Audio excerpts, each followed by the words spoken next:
And a good evening.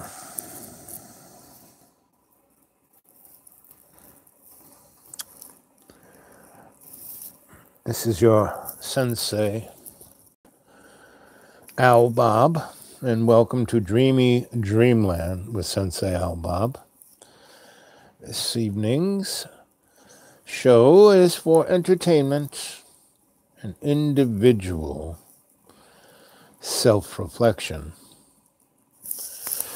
A friend of ours got a hold of me on the old Gmail, where you can always reach me at the Dude Awake 42 at Gmail. And where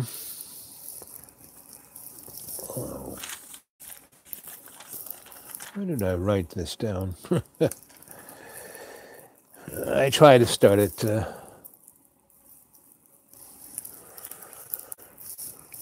7 p.m. So sometimes I am not totally prepared. But there was this should be my book, an artist between 1860 and 1920. That was a very interesting period. That's when things changed, from the 1790s to the 1840s was when the planet was affected by Nibiru. You're hearing it now. Planet X, Nibiru, a planet larger than Jupiter in our solar system that has an ecliptic orbit of 26,000 years. Every 26,000 years or so, it kind of comes into our central core of our solar system and reaps havoc. One of those times, there was our central core planet that it was destroyed, either by war or a natural disaster or someone tinkering around with something they shouldn't. And it blew that planet apart. And that planet explosion created the Kuiper Belt. And it also put a gigantic scar across Mars. And it also basically obliterated the dinosaurs. And all of this experience is within the Akashic record. If you have been going into state and going into your library of your Akashic record in your subconscious minds, you have access to all of this. All of time and space you have access to. Everything that people create in art and literature, theater, poetry, it is a reflection, a shadow of what is love's co-creation.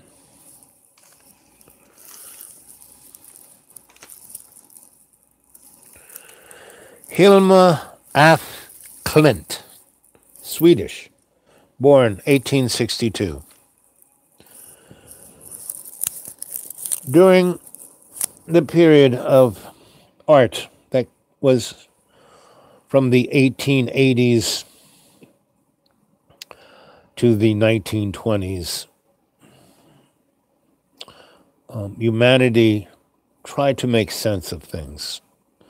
There were all these threads of time and space, all of these issues, all of these things that were in front of us and behind us, and yet we could not come to grips with our, because there were creatures that were manipulating us, that were playing us, using us, being the those little creatures that can get into our body and live off us and make us sick. What do they call them? There's a word for it. And they don't kill us, they just make us sick. They make us crazy. Because if they kill us, then they lose their meal. They lose their battery. So we only have wars. That's why we have Aries. We only have wars to confuse us, to separate us. They keep us from being able to access our free will's consciousness. So tonight we're going into state, and we're going to traverse and go to our lodges.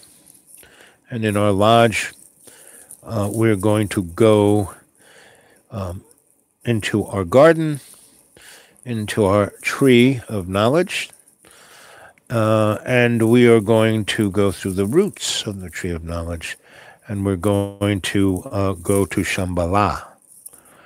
And in Shambhala, we will find all those great, from all our relations, all of our ancestors, and all of the greats that will be in the future. Shambhala is this place where we go after we pass or before we come. And we live in harmony with our brothers and sisters of love's co-creation. We see it clearly, we understand. And I'm going to bring you there once again, and we're going to go the triple C, command, control, communications. And this is where you can go and you can remote view anything, anytime, any place, any person. And we're going to go there and we're going to see, we're going to go and see Hilma af Klen, right? And we can see her here in Shambhala, but she is her realized self. When we go to the triple C, or C cubed, we will go and visit her in her innocent state, when she was creating this alternative aesthetic. And we will visit her in both places, because this will give us the perspective we need to understand what I am talking about when I say we need to develop an alternative aesthetic to Luciferian illusion of materialism. See clearly. So we're 8 minutes into this, and it's only 5 are here. So let's see.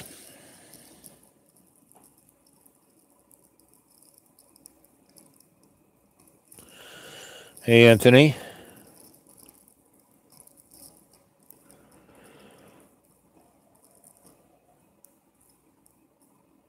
Yep, 26,000 years. Yep. Oh. And we're right at this very interesting point between Pisces and Aquarius. More in Aquarius than in Pisces. And that's why the cabal of the hidden hand and the powers that shouldn't be and all of the sock puppets are running around so anxious, so scared that they're going to lose their power. Well, they never had it to begin with. It was just an illusion.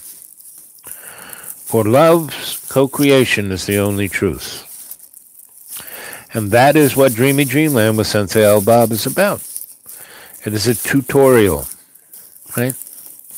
It is much better than anything you can see on television or in social media. we are using those platforms right here. But once we get more adept, we can just go into state. The cadre, the 300 or so of you who have joined Dreamy Dreamland with Sensei Al Bob, this is not a cult or a religion.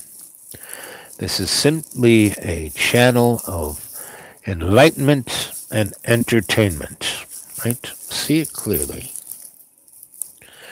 Don't believe anything I say. I'm just a griot, here to tell you a story. Just a storyteller.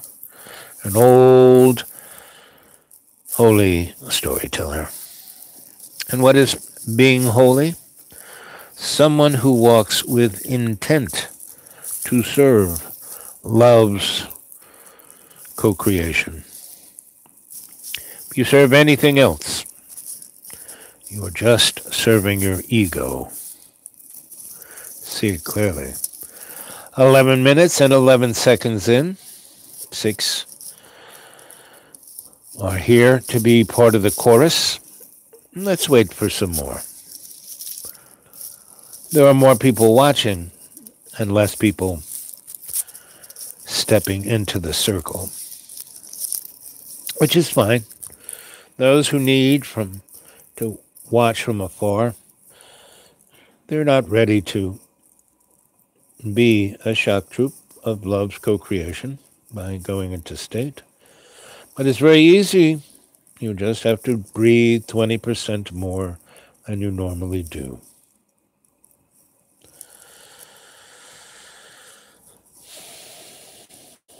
So I had a teacher. His name was Billy Kluber.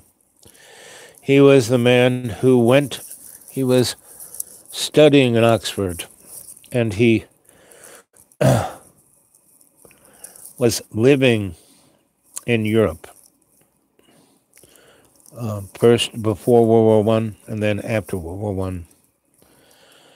And he came across Saint Germain. And Saint Germain was his sensei. And Saint Germain showed Billy how to enter his Akashic record, how to go into his sanctuary of his own choosing, how to come into the house. That was the Oracle of Delphi. That was part of the subdivision of Shambhala. And Billy was a scientist in training and realized that science was more a religion of magic. And so he was exposed to the teachings of the great wise shamanic masters such as Akasha K. And he realized what was needed, which was what was being created, which was the alternative aesthetic to ego's fear and self-loathing of the worship of the illusion of the material. The Luciferian universe created by the schism of Lucifer from love's co-creation. The childish ego. And Billy fell in love with the aesthetic, the alternative aesthetic, that was most cherished and manifested by Helma Alf Klint. I would go to YouTube. There are many very good YouTube videos. HILMAAFKLINT.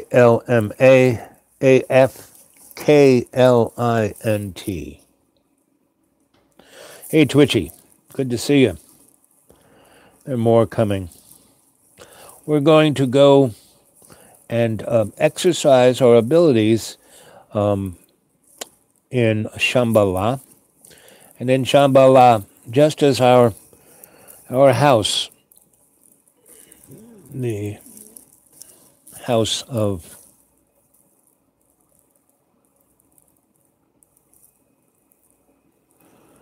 well, you're lucky, Twitch. You can be at work and go into state at the same time. It's a good exercise, a good training. All of us in the Akashic, all of us in the cadre, all of us in the chorus, and all of us who are shock troops of love's co-creation, all you have to do is close your eyes and breathe. And you can go straight into state. Practice makes perfect. And every day and every way we take that piece of the earth and we make it stronger. Our Father who art in heaven, hallowed be thy name. Thy kingdom come, thy will be done. On earth as in heaven, give us this day our daily bread. And forgive us our trespasses as we forgive those who trespass against us. And lead us not into temptation, but deliver us from evil. Aho.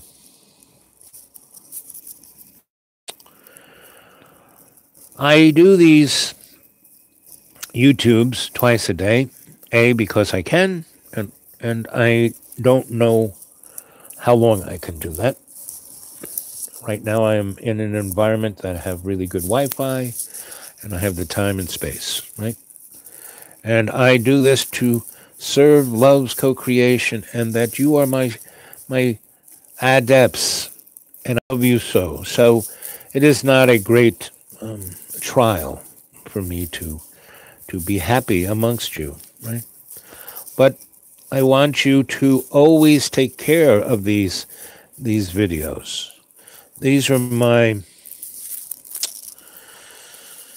so much that I've done and created exists only in people's memories and in the things that I created. And those were done with and in co-creation with other adepts, with love's co-creation. And so it is not like it has my name on it, has my energetics on it, and my presence in that state is heralded and held in the hearts of people who remember. But these YouTubes, I want you all to hold and create a database and a library so others can take part of these videos. I do 2 a day. Right now I'm pushing almost 300. Each, I've gone back and looked at them, and each have a very salient story. So in the years to come, this information will be cherished and needed. And the only true way that the alchemical resonance that exists in each of these shows, you have to be part of it. And you don't have to be like right here, right now, part of the 8 who are going in chat. No, when you watch it, you have to go into state, and that's how you can be there in real time. And this is all, an exercise. This is all a simulator. I'm a griot. I tell the story.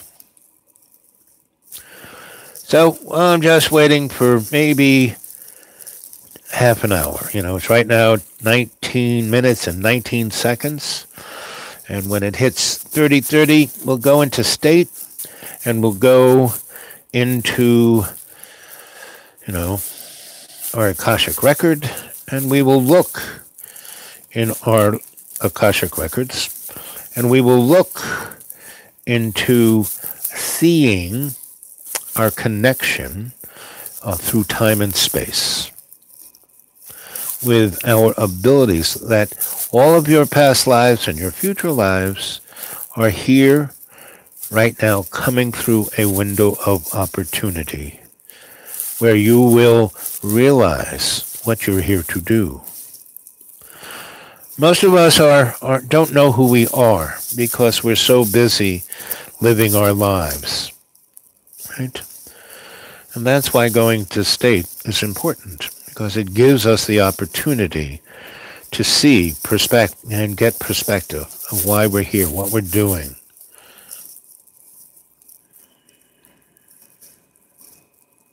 Hey, Jane. Buddy. We're getting more. There's a sister, starts with L, and she gave me a connection to a YouTube, to a artist called Hilma af Klint, Hilmaafklint. And my teacher, Billy Kluver, knew her in Europe. He was the man who brought modern art, the alternative aesthetic. See, he never called it modern art. That was what it was branded by the advertising agencies. He called it the alternative aesthetic. The key to opening the door of humanity's ability to co-create with love a new existence. He wasn't the first person to teach me how to go into state. That was Madame Olga Kluver. But he was a really good friend of hers, and that's how I met Billy. Billy, like I said, curated and brought the alternative aesthetic to the United States. Up until then, all drawings were, advertisements and maybe Grandma Moses, But he brought a spiritual essence of that aesthetic to the United States, which changed the United States. And the United States had experienced this insight of spirituality many times. Back in Salem, when they burned the witches, those women were channelers. They were, doing autonomic writing and autonomic creation. And the men who were demonic, who were, representations of Lucifer's illusion of control and power, burnt them at the stake, right? And when the plagues came, they were burnt at the stakes. The rich people kept them around, had their own woman of the woods, but they killed them so the masses would die. The women of the woods, like the old crone, were there to protect the masses, the people, all our relations. Whereas the blue bloods, they were connected to genetically to these creatures, demonic creatures, dimensional creatures, creatures from other times and space. And they have been with us since humanity's time. Humans were created by aliens to be slaves, and we still are. We've never stopped being slaves. If you go to war, you're a slave. There's no reason to go to war. There's a reason to understand why people want us to go to war. We're right on the edge of going to a war in Venezuela. We're right on the edge of going to a war in Iran. We're right on the war edge with Russia, China. And all of this is being created and manifested by the hidden hand. But they're losing their grasp.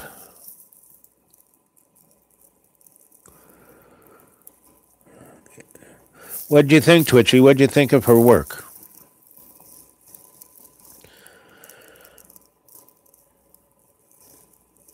How you have that notebook? How does it reference into your heart to when I say we need to create an alternative aesthetic?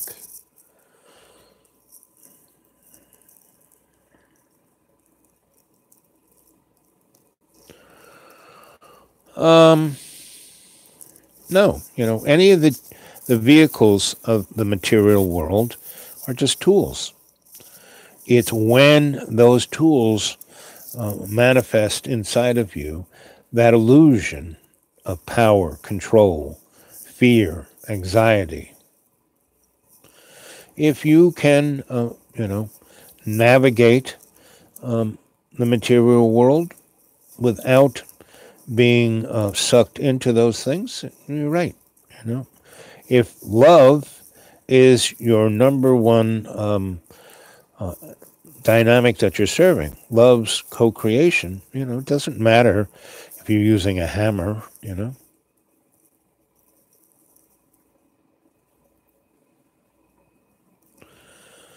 Exactly, Rocket.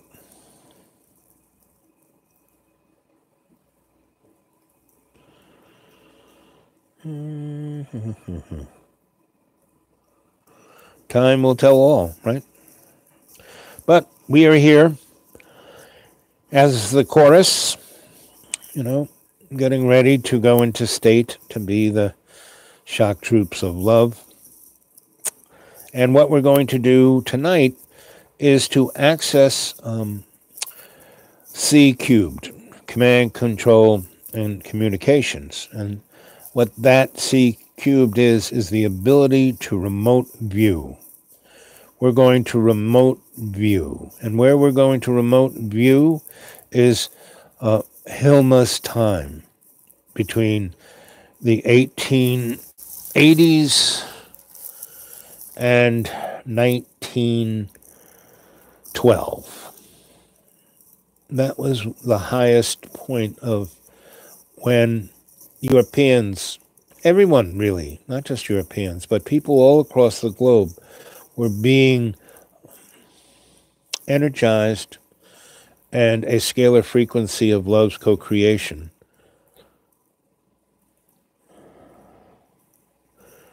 No, buddy, that time didn't suck. I mean, the thing about time is that it doesn't exist, you know?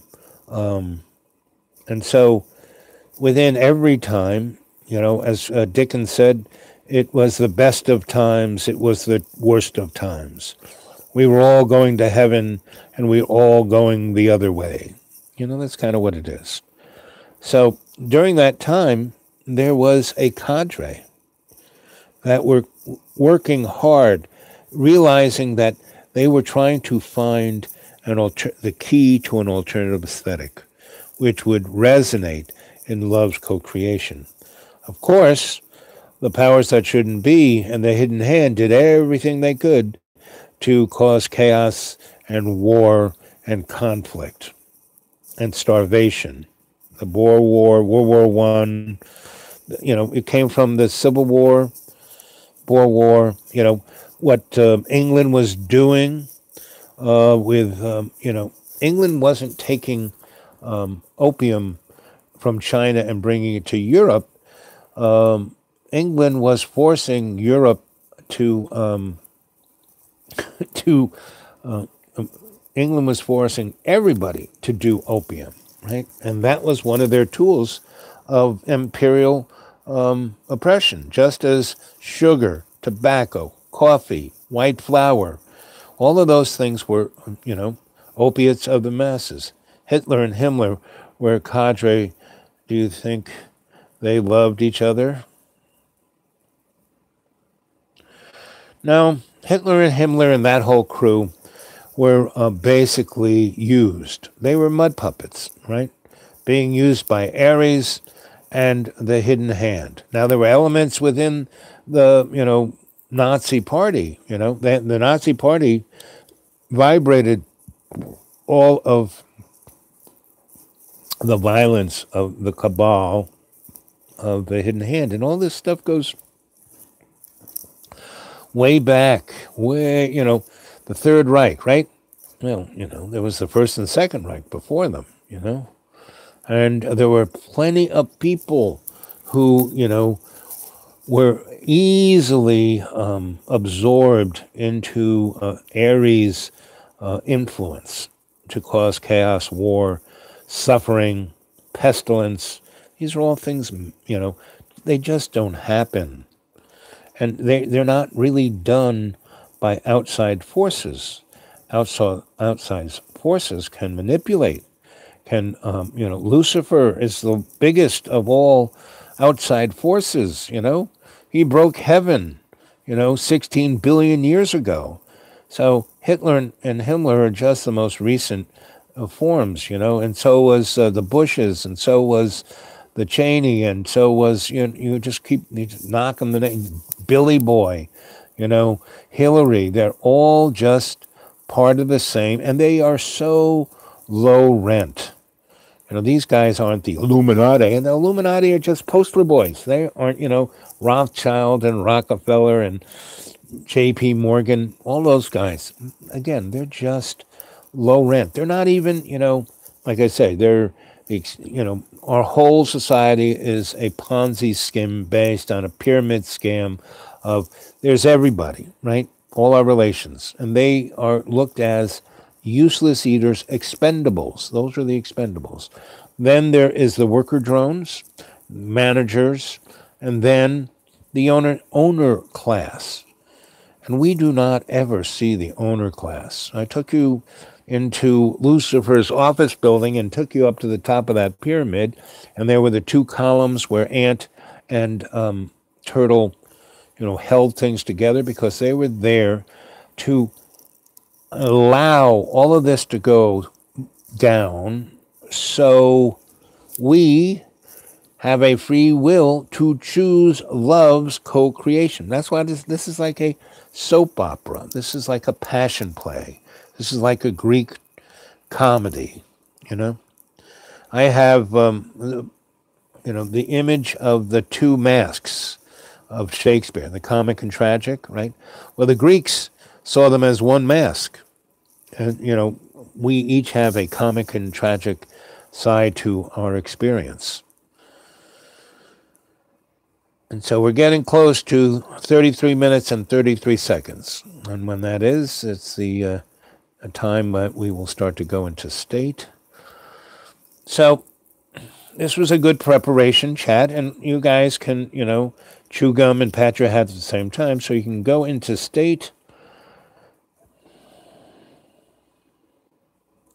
The aliens are under control too. We're all in the same boat. The whole friggin' universe is serving the illusion of Lucifer. Our universe, everything material, everything we think in our life, this is all an illusion, right? This is an illusion, So unlike me, everyone get relaxed, kick back, put yourself in a physical place where your body is safe, because we're about to go into state. Okay? So here it is, 33 minutes and 33 seconds. And I'm going to count from 1 to 3, and as I do, you're going to go into a deep, deep, deep state of relaxation. See it clearly. Hello, Sarah.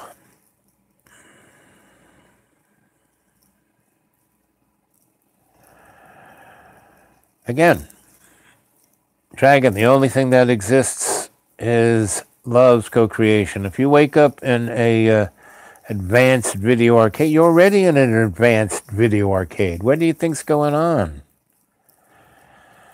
So, the place you have solace, the place that you can access anything to help you understand. Like I said, we do not know ourselves because we are so distracted by the conflicts of our life, our daily life. And the only way we can put that aside is through going into state. And our Akashic record is a tool, better than any other, to understand who we are, see it clearly. So breathe deeply, take in that air, breathe in that prana in through your nose. Breathe in 20% more than you normally do, and breathe out 30%. And in that process, what you are doing is forcing your diaphragm to lift your lungs up, to expand, and breathe in that prana, the life force of the universe, of love's co-creation. That's the prana. Prana is the life force of love's co-creation. See it clearly. And as that prana goes into your lungs, it's filling up the little areolas, those little sacs in your lungs. And your heart is pumping your blood through them. And that blood, that iron-rich blood, is like a electric conduit. It's picking up the prana in every nucleus, every cell of your blood. And it's pumping it through the veins, the arteries, the capillaries. And instead of going glub, glub, glub, glub, glub, no, it's swirling clockwise around the walls of those veins and capillaries and arteries. And within that swirl, there's another swirl going counterclockwise. And inside of that swirl, there's another swirl going clockwise. And what is that? It is a polyphase alternating current generator creating scalar energy.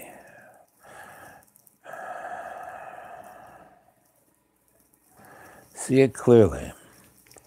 And as the prana goes through your whole body, it's cleansing every cell. And because you are grounded into the chi, into your Mother Earth, into our Mother Earth. Hail Mary, full of grace, the Lord is with thee. Blessed art thou amongst women, and blessed is the fruit of thy womb, Jesus. Holy Mary, Mother of God, pray for us sinners now and the hour of death. Amen.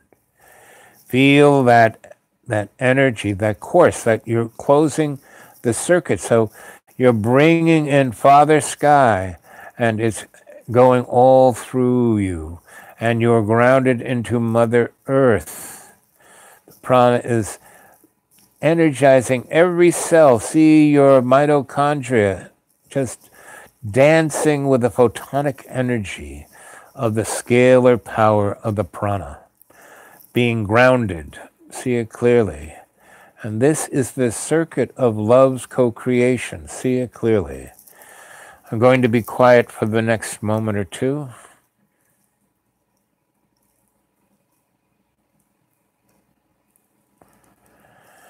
As you all cleanse yourself and energize yourself with the prana, creating that energetic current of photonic energy in your mitochondria.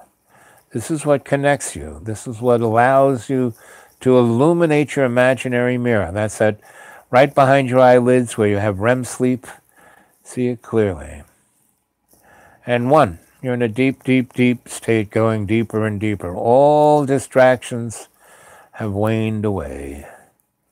Your avatar is now running on automatic, and your consciousness is being illuminated by that photonic energy of the prana. See it clearly? See yourself illuminated in your imaginary mirror. Now, you're not illuminated with Luciferian light. He's the light giver. That's L-I-G-H-T, light. This is photonic energy. This is the energy of love's co-creation. This energetic represents every frequency there is. And that's why in the Bible it says, in the beginning, all things were dark. What is dark? But the presence of every frequency, every harmonic. You put them all together, you get darkness. Right? And the light was created when love's co-creation created a consciousness that was not just self-aware with ego, but had a free will. So that our consciousness having a free will, we have a choice.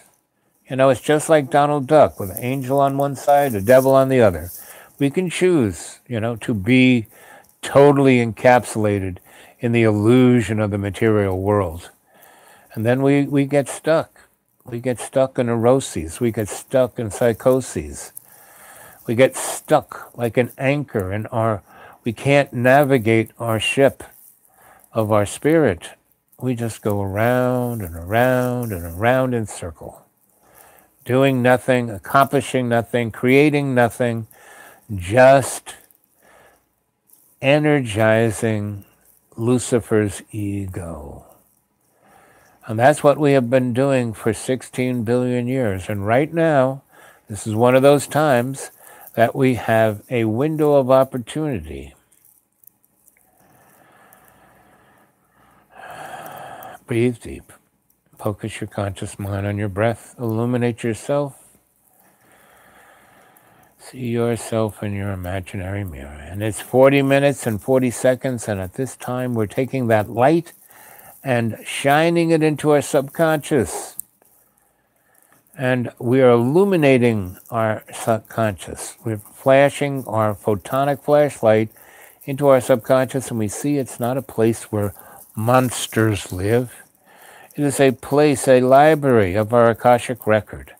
And this record holds everything that we have been since love's co-creation created us to have a free will, to be able to choose our destiny, see it clearly.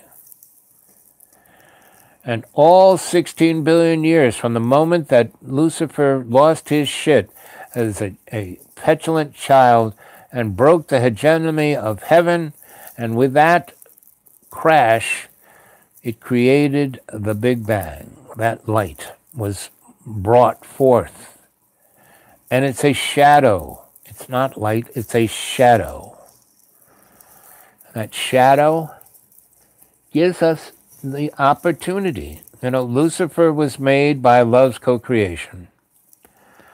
And Lucifer's petulant spirit, because it was a child and still is, needs to grow up. That's why he's a trickster. And we do not have to be tricked. We have our free will to choose to serve love's co-creation.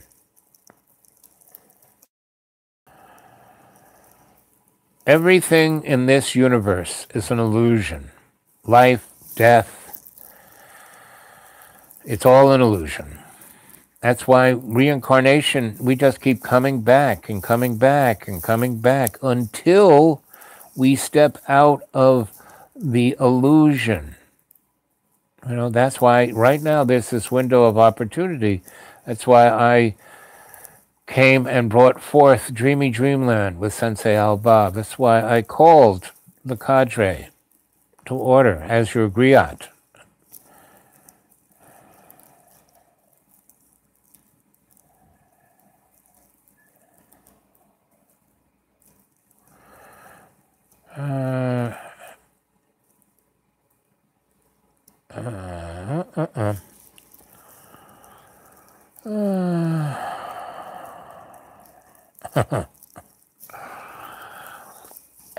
So, what we need to do, you have a free will, you have a choice. You can, discipline yourself to not be distracted by the edifice of the material world, and you can always, in the material world, come from your heart.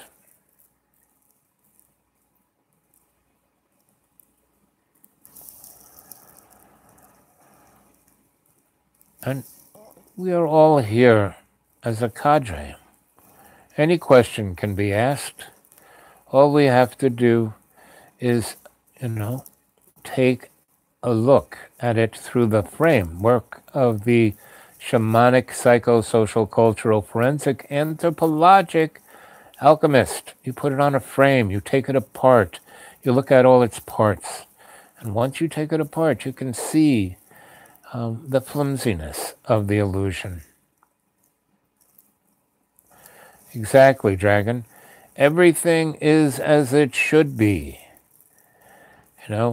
Whatever questions we have, whatever challenges we have, when life is difficult, that's the way it should be. because it gives us the opportunity to grow. Why do we fall down? It's so we can all help each other get up.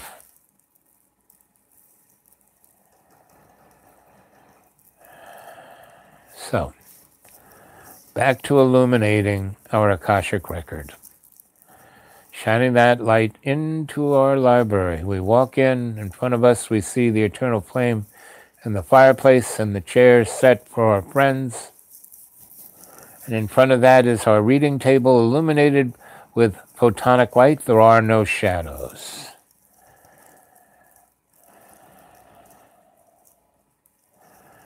To our left is our librarian, our animal totem, and our guardian angel. And behind the reading table is our reading chair, which we sit ourselves down into, and our librarian brings our Akashic record.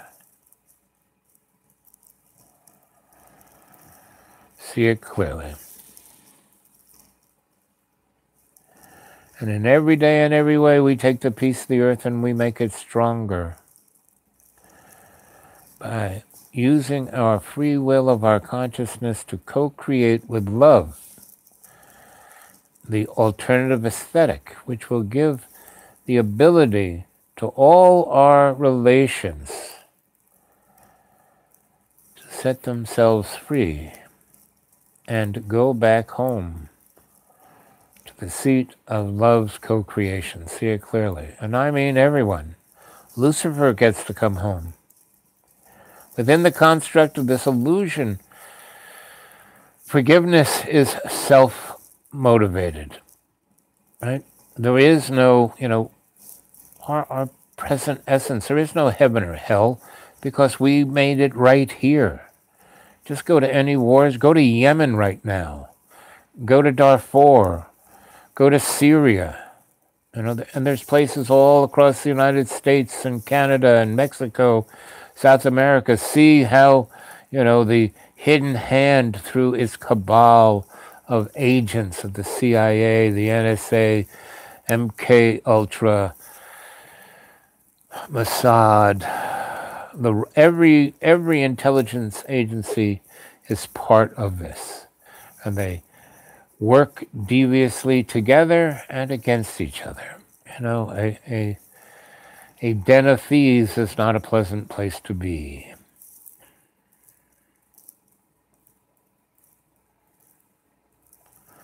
See it clearly.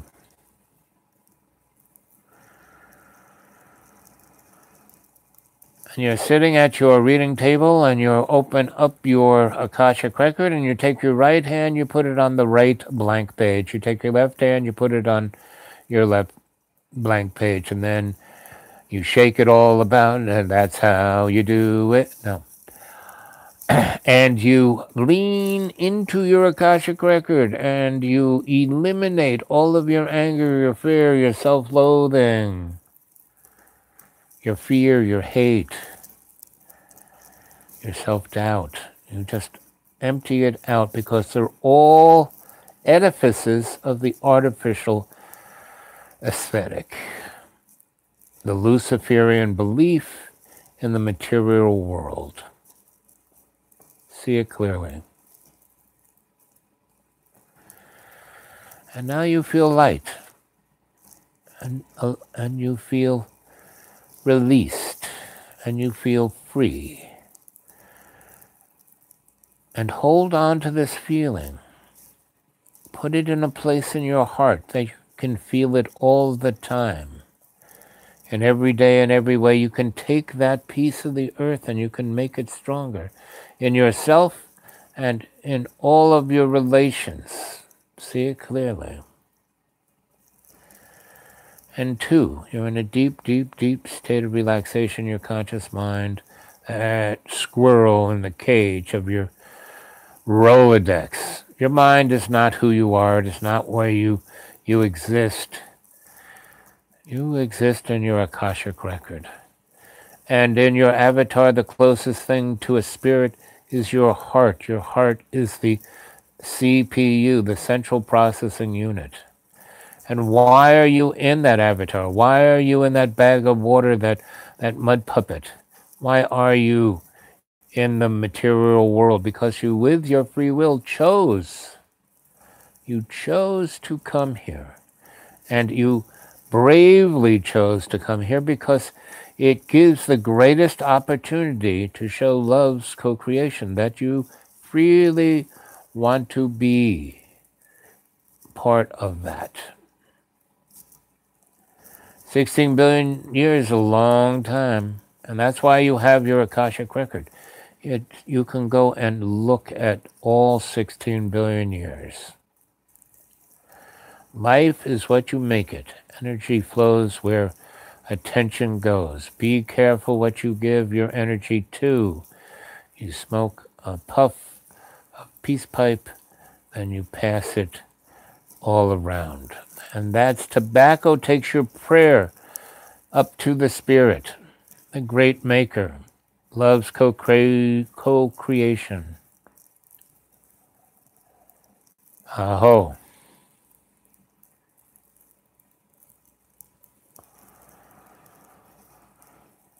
Whatever you do, it's what your intent is. Whatever substances you use, it's about your intent of your free will. You know, you take any substance and use, that's why tobacco is a spiritual tool, but everything in the illusion world can be used as a tool of the spirit, of love's co-creation. See it clearly.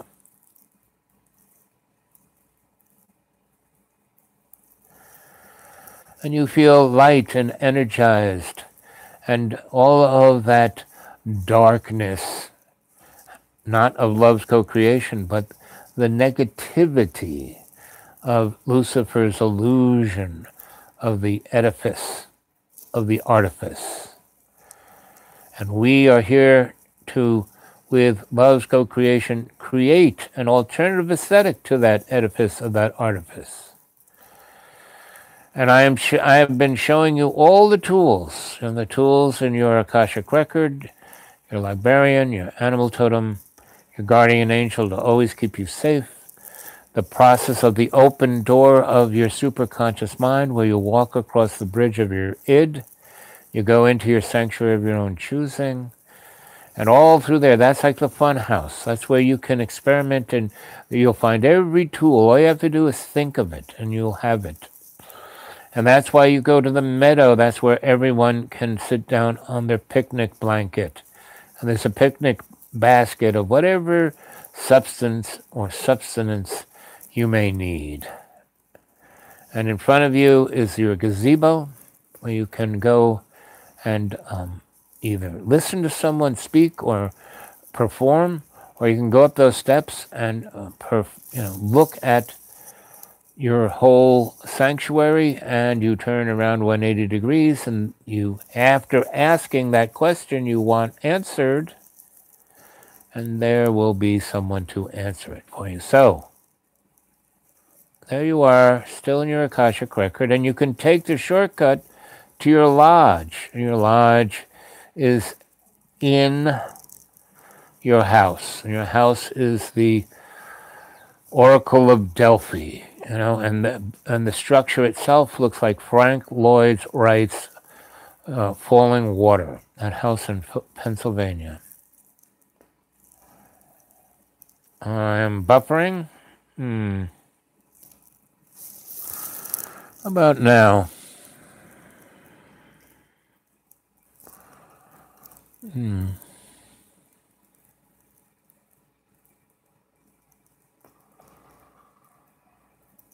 Can you hear me? Every time, it's one of these interesting dynamics between love's co-creation and the Luciferian world of illusion. And right when we're standing on that razor's edge, that's when we seem to buffer. How we doing, Inc? Can you hear me now? Have any of you read Sinclair Lewis's book, The Razor's Edge? That's a great book. It's about our hero, Larry, who is the smartest, best looking, all the girls love him, but he's not rich, but all his buddies are in Connecticut. And then World War One comes and they all join because they have the higher mind to, this is the war to end all wars. And they see such horrors and they all get damaged. And Larry uses trauma. You're good here, okay. Uses his trauma to understand what he's doing. Why is he here? Why is his life here? Thank you, Rocket. So that's the real question. Why are we here? What are we doing here, right? Are we just here to make money, to be famous? No, we are here to co-create with loves in our free will and to serve setting free all our relations. And we can't do it by fighting a war with a tank or a bomber or a plane or killing people or shooting Allah Akbar. No. What is that word? Allah Akbar. God is good. God is great. Translated into love's co-creation is all that is, but it has been perverted. To remember who we are, exactly, buddy.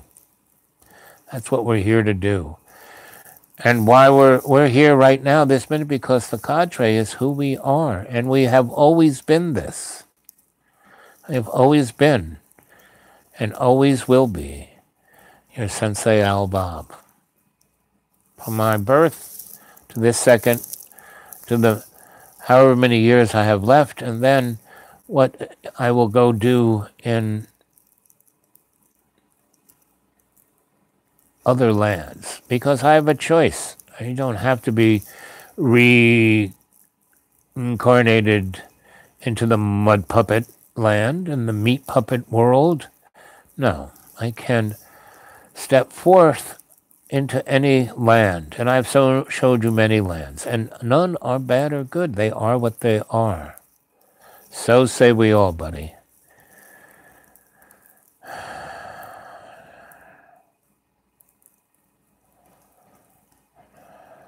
Yes.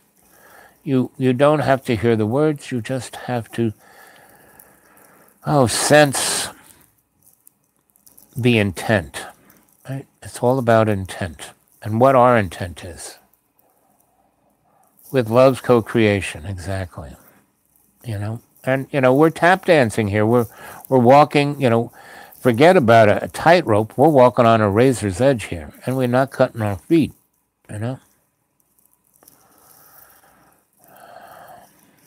So, we have illuminated ourselves in our Akashic record through our breath. Our avatar is resting comfortably and safely.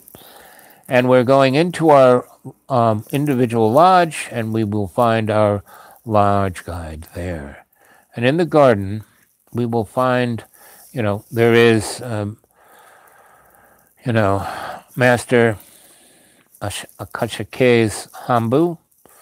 We have the garden greenhouse and workshop. We have the tree of knowledge there in our garden. We have the pond of the Great Link. And in another corner, what we are going to find is the C cubed, command, control, and communications. This is where we can go and remote view anything, anytime, anywhere within the construct of Luciferian illusion. And we can find any individual person.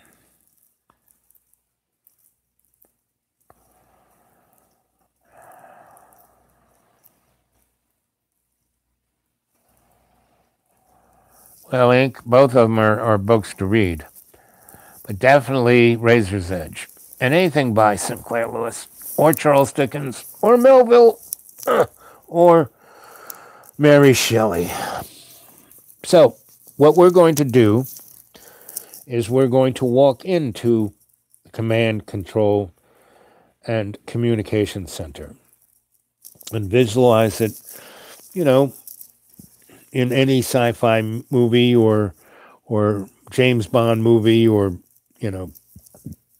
anything of that nature. The CIA, MI6,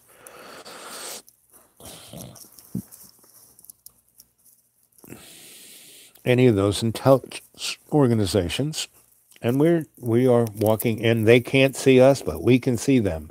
We can go into any office. We don't have to even, there's no lock that can keep us out. There is no safe that we can't just open and look in and take out the documents. And within that, there are other elements there that are like us, and they're coming from Shambhala. And they can be our friends and guides, right? So we're in there. There is a tent, like circus tent, in one of the corners of our garden, right? One is Akasha K's Hambu. One is the greenhouse and our workshop, and one is this circus tent. Big white circus tent with flaps and these stakes with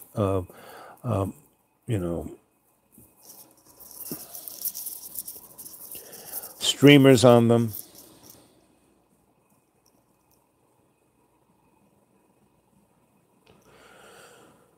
Yep.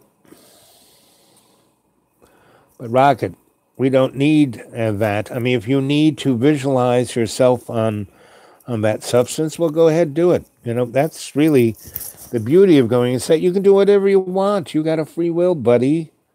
You can shoot up heroin if that's what it takes.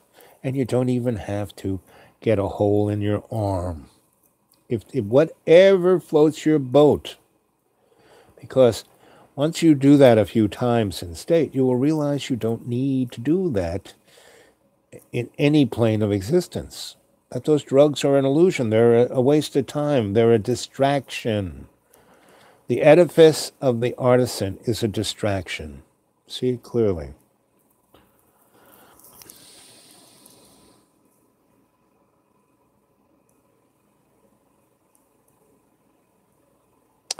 That's exactly it, Ink.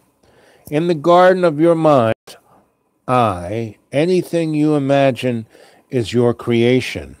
And that is the element of free will. My adepts, it is your free will, not my guidance. I'm just your sensei. I'm just trying to keep your eye on the ball, I'm trying to make you do anything. I'm not even trying to teach you anything. You know it better. That is the true sense, the true dynamics of the adept and the sensei, is that it's a collective. You teach me as much as I teach you. Aloha, fish.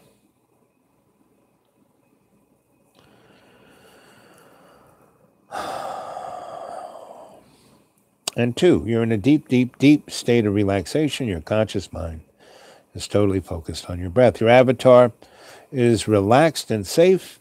You have illuminated yourself with the prana and chi, and you have grounded yourself in a place of self-realization. See it clearly. You've gone into your Akashic record and you have eliminated all the anger and fear, and all those who are just coming aboard, all you have to do is close your eyes, breathe deeply, and you're already in that state. And we have gone through our shortcut into our individual lodges and gone into our garden. And in our garden, we find there is, Master Akasha K's Hambu. There is the nursery, the workshop.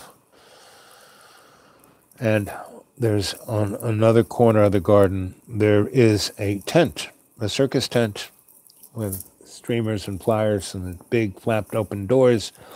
And you go in there, and that's in the circus is where you will find the C3, command, control, and communication of the illusion of the artifice of the edifice of Lucifer's material world. And we can go with any point of that command control communications, and we can see exactly what and who the hidden hand is. We can see exactly who the powers that shouldn't be are in the sock puppets. And we can talk to them, or we can be invisible to them. They cannot touch us. They cannot touch you. But you can see everything. There isn't a locked door you can't go through. There isn't a safe you can't see what documents in there. Okay.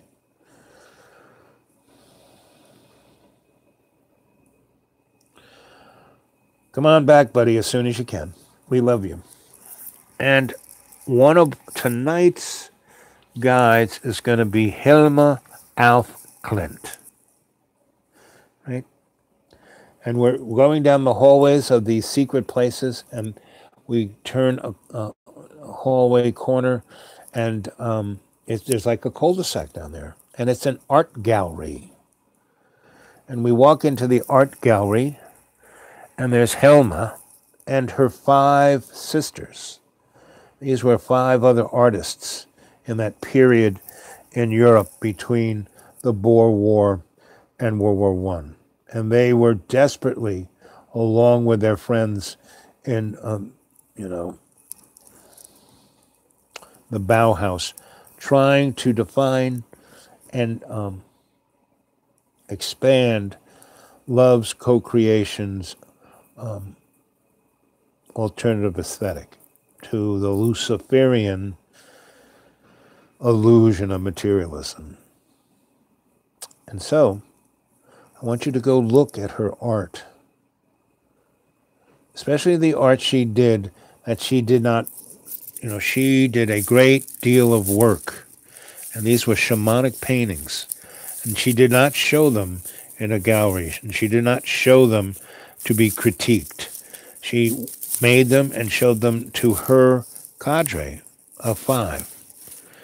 And they took a holy oath to, continue as long as they were alive to work on who? Who? I'm talking about a woman named Helma Alf Clint. Hilma, next word A-F, next word, her last name K-L-I-N-T. She was Swedish and born in 1862. And she basically created the foundation for what I'm trying to have the cadre co-create. Good. And her paintings, I saw her, she basically visualized the Guggenheim before it was even thought of. And she wanted to have it in a gallery that it was like because a lot of her work are the Ouroboros, the swirl, and, just like that's on my ceiling. And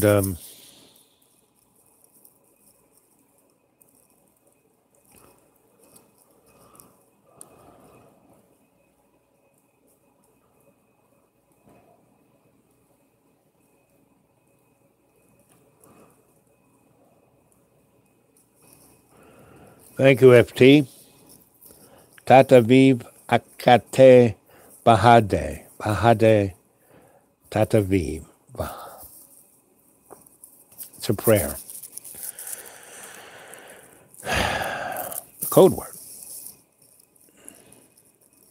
Aurora Borealis. Yep. And so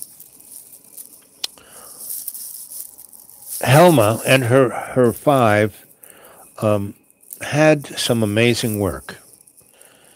And just go into the hallway of the cul-de-sac of the art gallery within C cubed, and that is the tool we will use to remote view those paintings. So if you don't know them now, don't see them now, I'm going to be quiet for a moment and turn down the lights, and everyone travel to where they can see this energetic that FT just gave us a prayer for. See it clearly.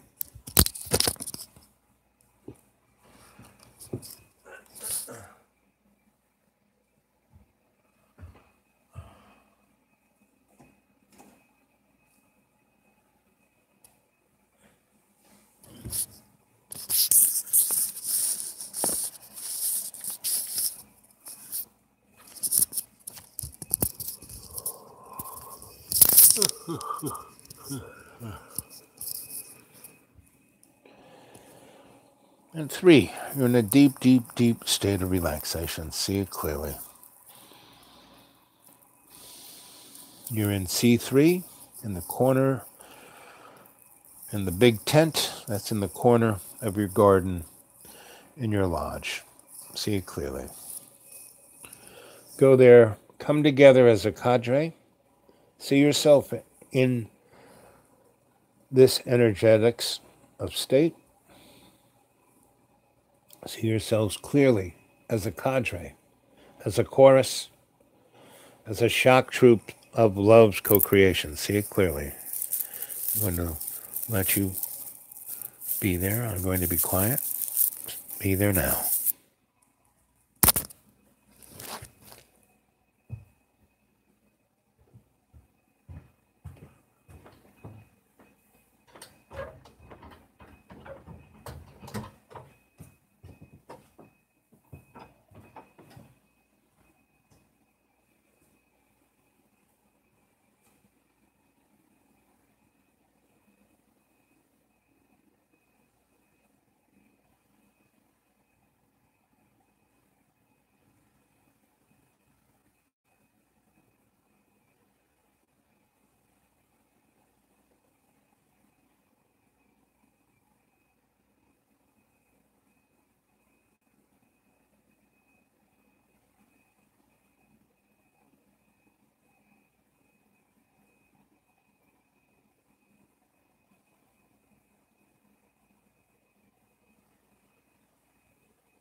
And 3.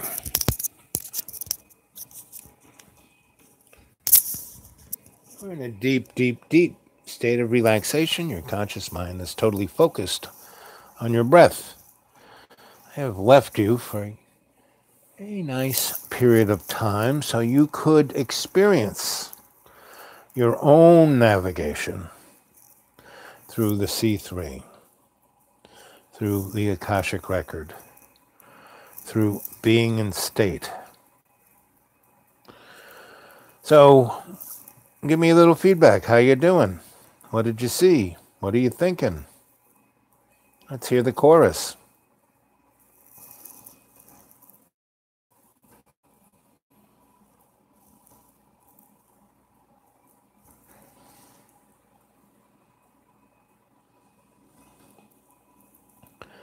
So Hilma's kind of cool, right?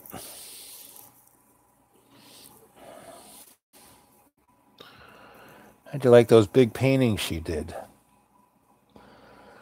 And to be in their presence, I saw them at the Guggenheim, and to stand in front of them was unbelievable. And to stand in front of them and go into state was truly amazing.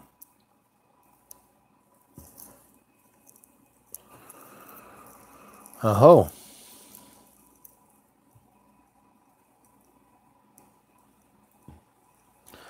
No, I had other things to take care of on other planes of existence.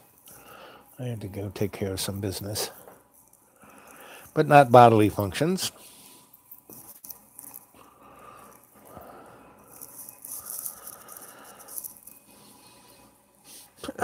I went away for just a wee bit of time.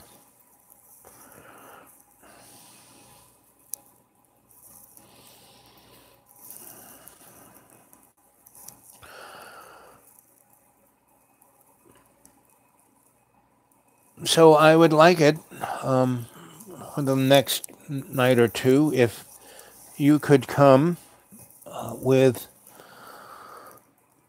some time spent in state yourself and go into your Akashic Record and look at those things of fear and anxiety.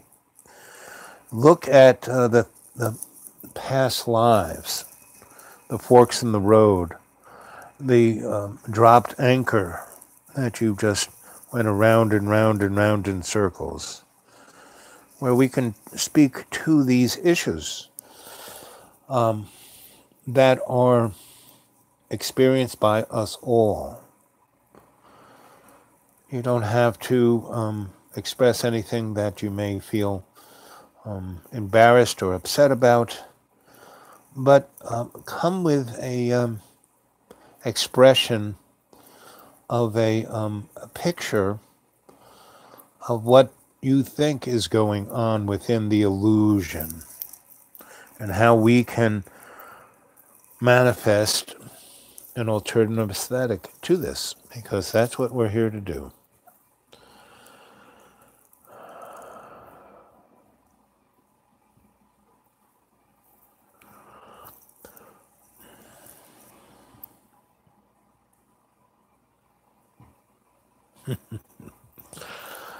Well, buddy or raccoon, we all have that young child in us who loves to make jokes about bodily functions. And, we all do it, and we can basically all appreciate it.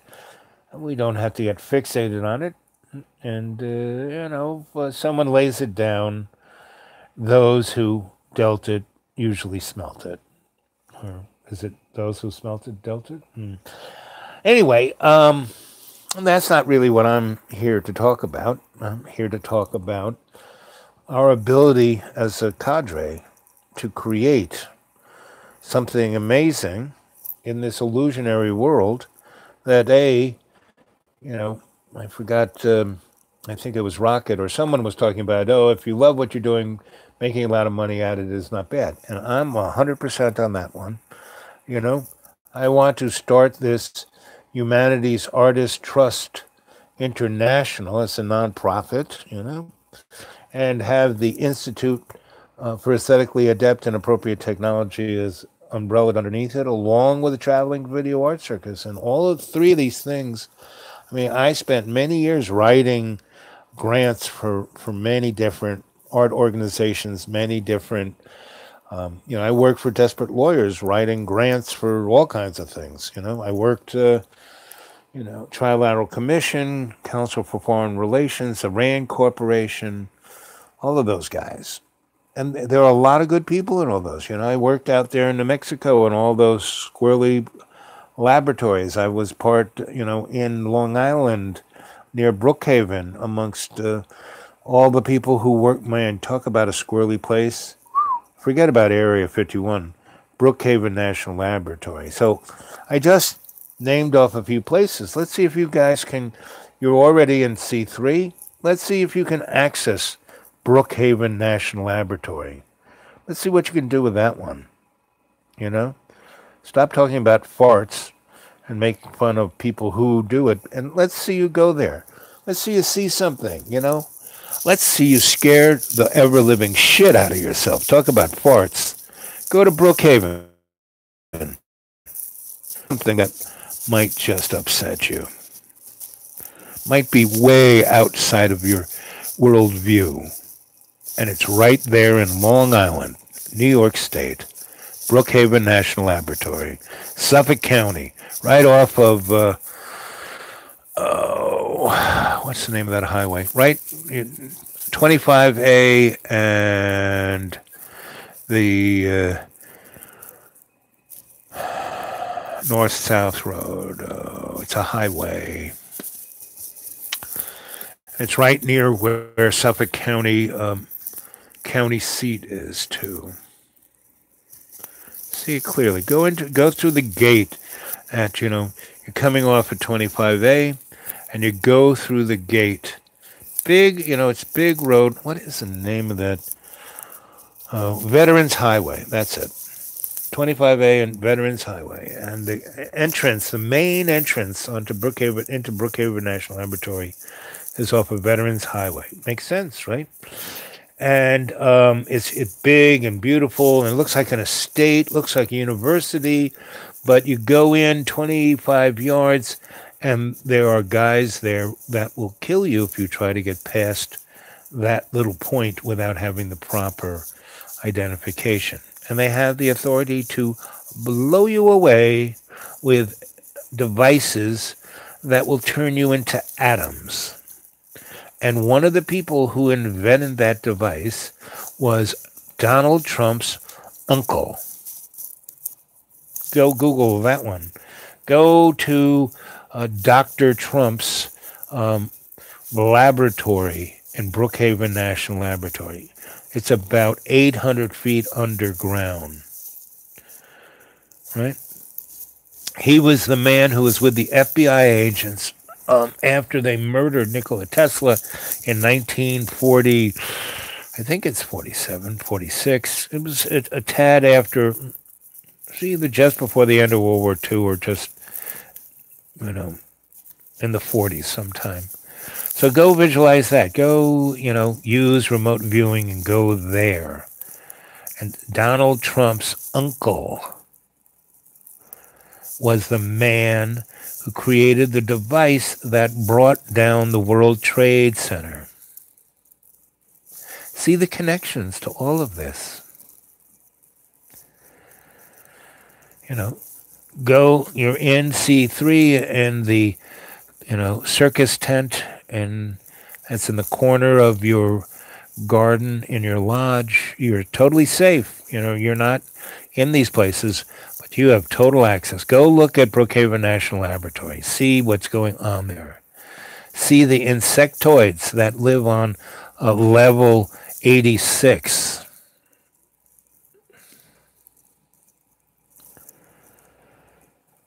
You're there. Smell that. Smell what those insectoids are doing.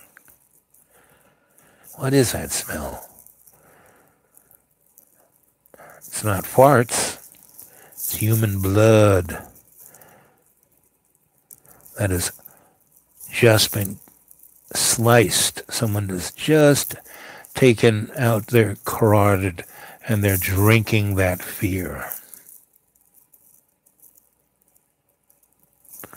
I think that's enough. So come on back. Come on back. I don't want to traumatize you guys. I just wanted to show you that you can see anything.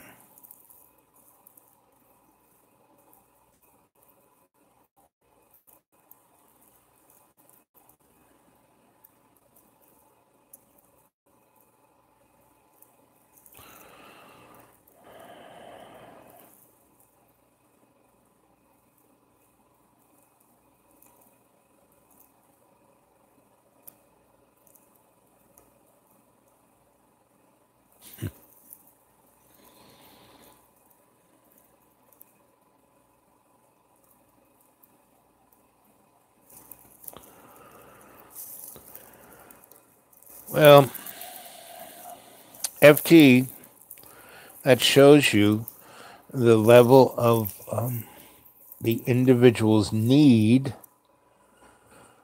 to divert themselves from, so you have an environmental channel. FT, do me a favor. Send me a link to the Dude Awake 42 at Gmail to both your sites. I'd love to see them. And FT, that's a perfect example of what I'm talking about. We need to create an alternative aesthetic because when fart jokes get 70,000 views and your environmental channel gets 25, that is saying people don't, they're scared. They just want to be distracted. Why do people go to horror films? Because they're scared and they want to push their cortisol levels so far past what's bothering them that they won't be able to remember what's bothering them.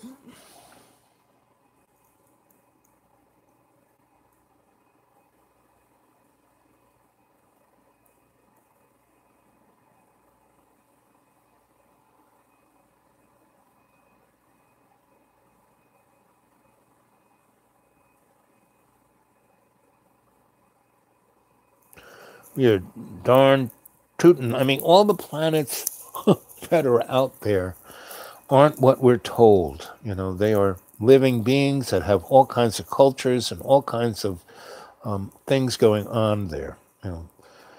The moon. The moon is an artificial spaceship. George Lucas sat at the feet of Joseph Campbell for a year and just took notes. And all of Star Wars is straight out of Joseph Campbell's mouth. You need to go read Joseph Campbell, especially The Myth of the Hero.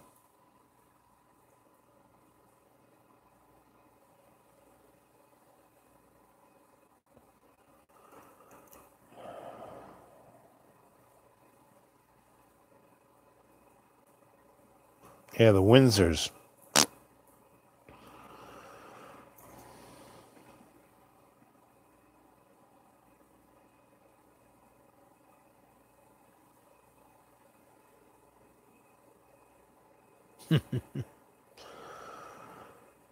They weaponized everything. But you have to realize, why do they weaponize everything? Because they're scared shitless themselves, because they're powerless. Their illusion is an illusion.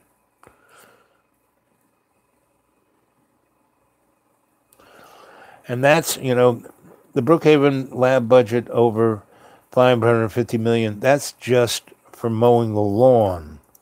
That's not even including, the Brookhaven lab budget that's coming from, the black budgets, the sale of drugs, is close to $4 trillion a year.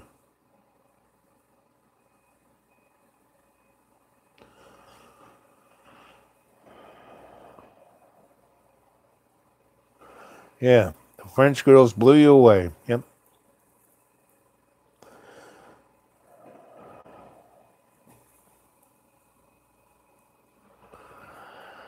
Rocket, I don't know how many times I have to say this. Don't believe anything I say.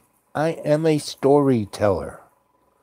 My stories are shamanic in nature. They're energetic so you can find the truth yourself. Okay, Rocket, you got that? You kind of got it, right? I am a griot. I tell stories. This site, Dreamy Dreamland with Sensei Al Bob, is for entertainment's sake. Are you entertained, Rocket? Yeah, the sale of children.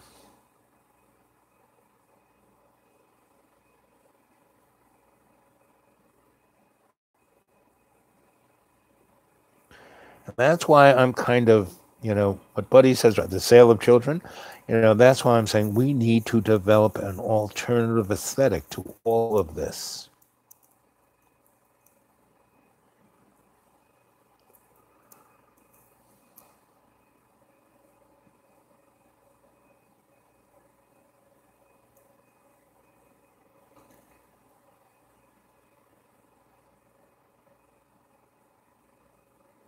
And that feeling of power, Fish, is love's co-creation.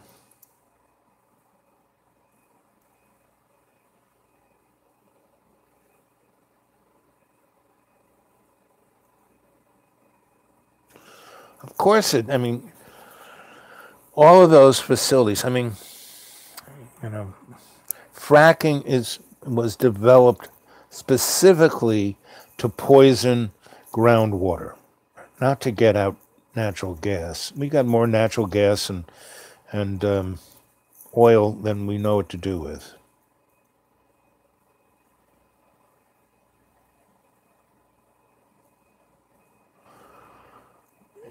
That's the kind of sick fuck Philip is.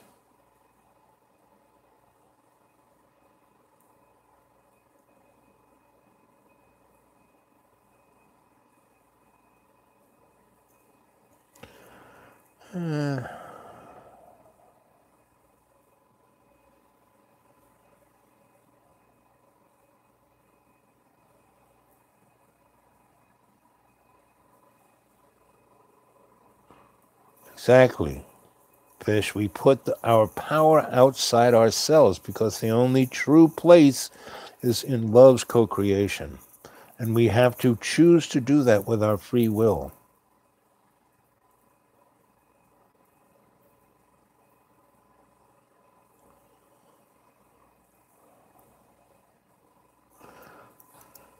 Exactly, Dragon. Creation aspects of fear are only there for us grow and overcome. It's just, it's why do we fall down? To pick ourselves up.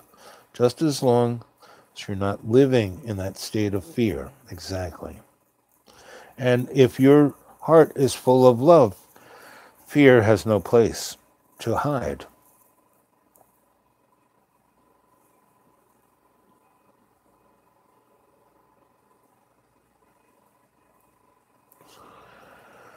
Our power is outside ourselves, and we have to take what we need from outside. And usually it's when we have to take things from others, and that is not appropriate if we wish to ascend to our free will's consciousness.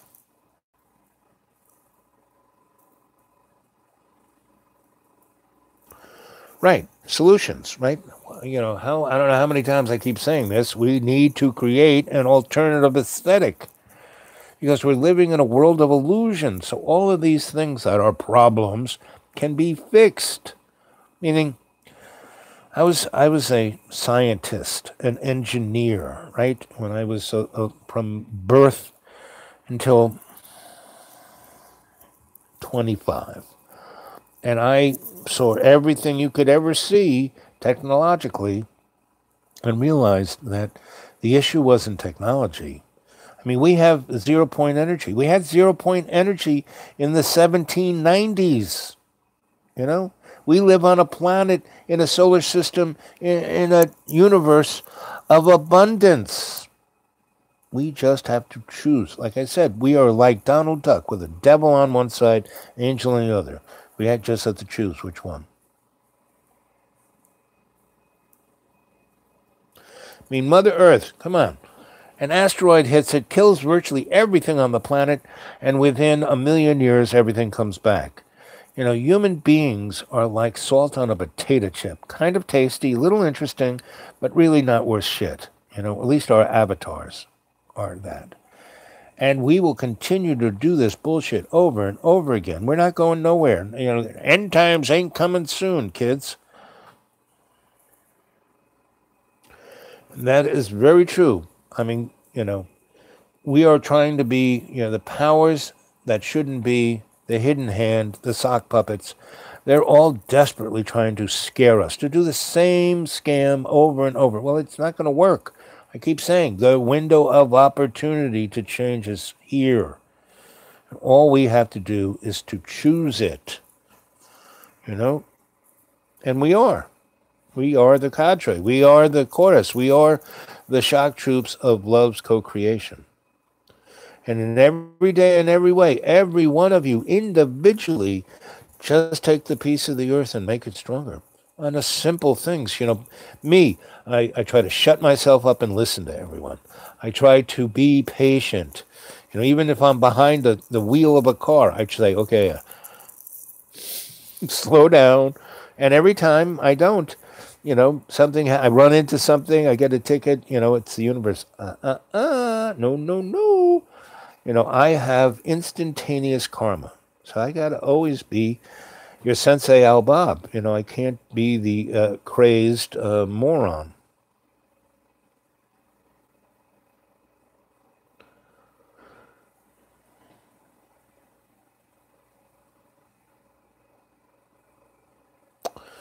Okay.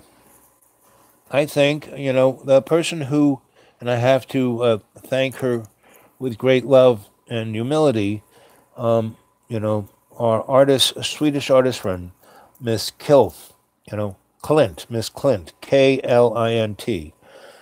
Go to YouTube, see the videos of her work.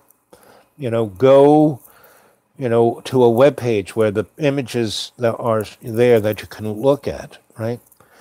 And see those and let, you know, what she was doing was autonomic, and her writings, go get her writings and read her writings. They are autonomic. Go read my writings. You know, go to xratted.blogspot.com. They are autonomic, you know, and I wrote them in a state of shamanic bliss, you know, in service to love's co-creation. Right there is a good, I mean, it's a mathematical, shamanic, and energetic kind of ceremonial tool, my writing. And it's also a key, meaning all of the ancient books have keys in the Bible, the Quran, Old Testament, New Testament, the Vedas. It's not just literally what it says, but how it's written. And it's, you know, and it tries to, another good example is go look at the myth of spelling. Back in the day before the Tower of Babel, everyone could communicate psychically. It's still there. We still have the glands, our hypothalamus, our pineal. We can communicate shamanically and telepathically. And what do you think we do every time we go and state here? And we basically chat. You know, this chat is a digital form of telepathy. Why do you guys, I mean, you are so different, yet you're all the same. You're the cadre. You've come together in this shamanic little ceremony that I do every night and every morning to bring you together to get to a point where if I disappear because of some reason, you guys can keep going. And you got all these videos, you know. I'm going to keep doing 2 a day until, you know, I don't. Because what it does, it is a shamanic ceremony. Not enough people are doing this. right? And we are, though, because we are the cadre. We are the chorus.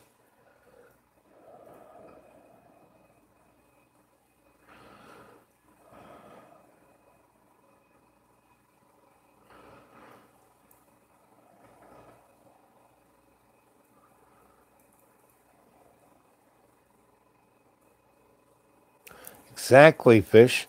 We can't chop heads. We have to do it aesthetically, shamanically, energetically. Yes, it's a moron's wet dream. That's so true, buddy. Entropy doesn't exist. I stopped being a scientist because at a certain point, it was like, they kept trying to slip me envelopes. Here, just take the money. Just take the money.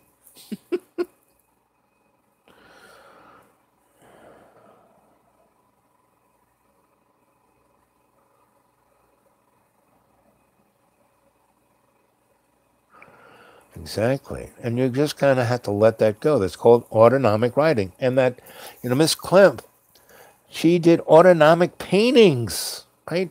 Tesla did autonomic, you know, all the great scientists did all of their great work and all their great discoveries in state. All the great writers were Shakespeare, Mary Shelley, you name it.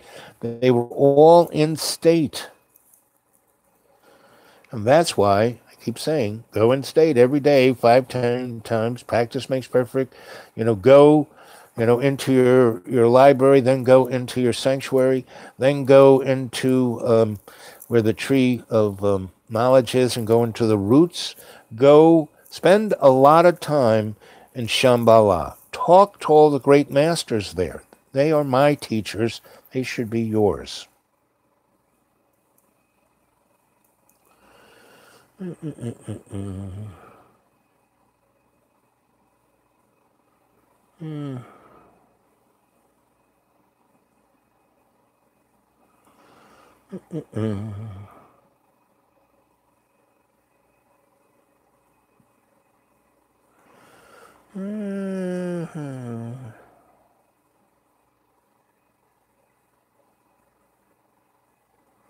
I mean, I'm really optimistic about the future, in that I saw some things that, if you just got a little taste of Brookhaven, that's just the tip of the iceberg.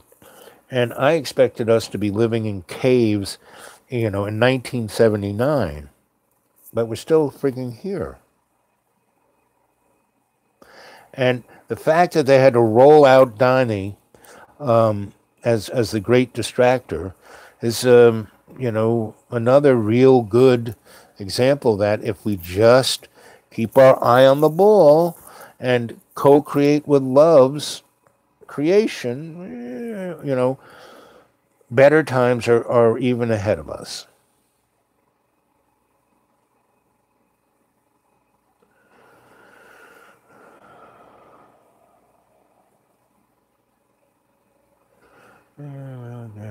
Sure, it's a true.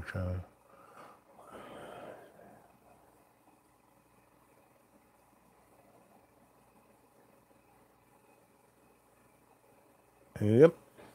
We all have a lot of heart. That's why we're here.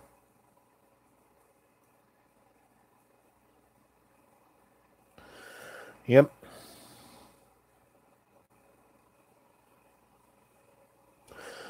Fish, you can take these videos in any way you can and mirror them anywhere. You want to put them on YouTube, you want to put them on any other platform, you want to start a website, you want to do anything. You're part of the cadre. Just do it with the right intent. Everyone can do anything with these. I want these videos splattered across the universe, So take them, do them. I keep seeing, science fiction theater 3000. I don't know if one of us has kind of done that. He has, his screen, and he takes his phone or his laptop or whatever his camera is, and he puts it here, and then he puts himself in between the shadow of the screen and talks. I'm talking, and he's making, interesting comments. Anything you want to do, go with the flow. You can mirror this. You can take it, slice it, dice it. Just keep the intent of the alternative aesthetic and the heart song that we're singing here as the chorus.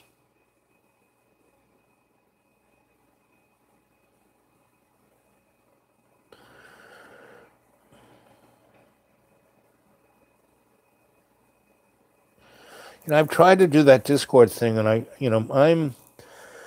need a guide. Anyone who lives by me, who is or who's in America, who can give me their phone number, and I can give them a buzz, and we can talk about how we can, I can jump in there. But you guys do it too.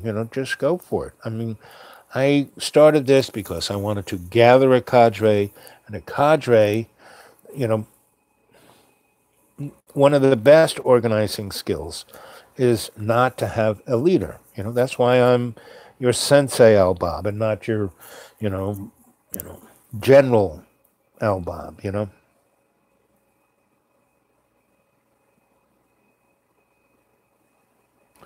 Yep.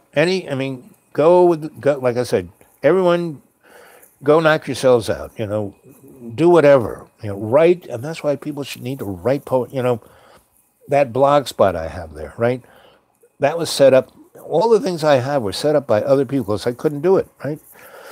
I had a friend or a person who started my blog spot and then just gave me the code and the, and it's supposedly, it's there known as Griot Publishing. It's supposed to be like where other people can put stuff up. I mean, that's kind of what I wanted to do. And we can make as many other platforms as we want, just because I'm being led by love's co-creation. And as long as we all are in then it'll all be great. It'll all be good, It's all because I know every one of you. I see you all energetically, and I don't see anything. I don't see an ill wind. I don't see any egocentric, sociopathic, neurotic. Now, we all have issues. We've all been traumatized more than your average bear, but we've all come out on the other side. And the thing that we have is that we're eccentric. That's all. Just eccentric. And we're all moving forward, And as long as you're moving forward, even in baby steps, that's what it's about.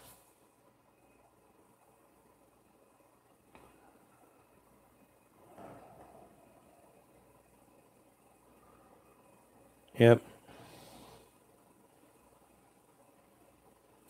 Yeah, it's Facebook. Again, somebody put me there. Boy, you're the best cold reader. You need to be on Facebook. You'll make $1 million.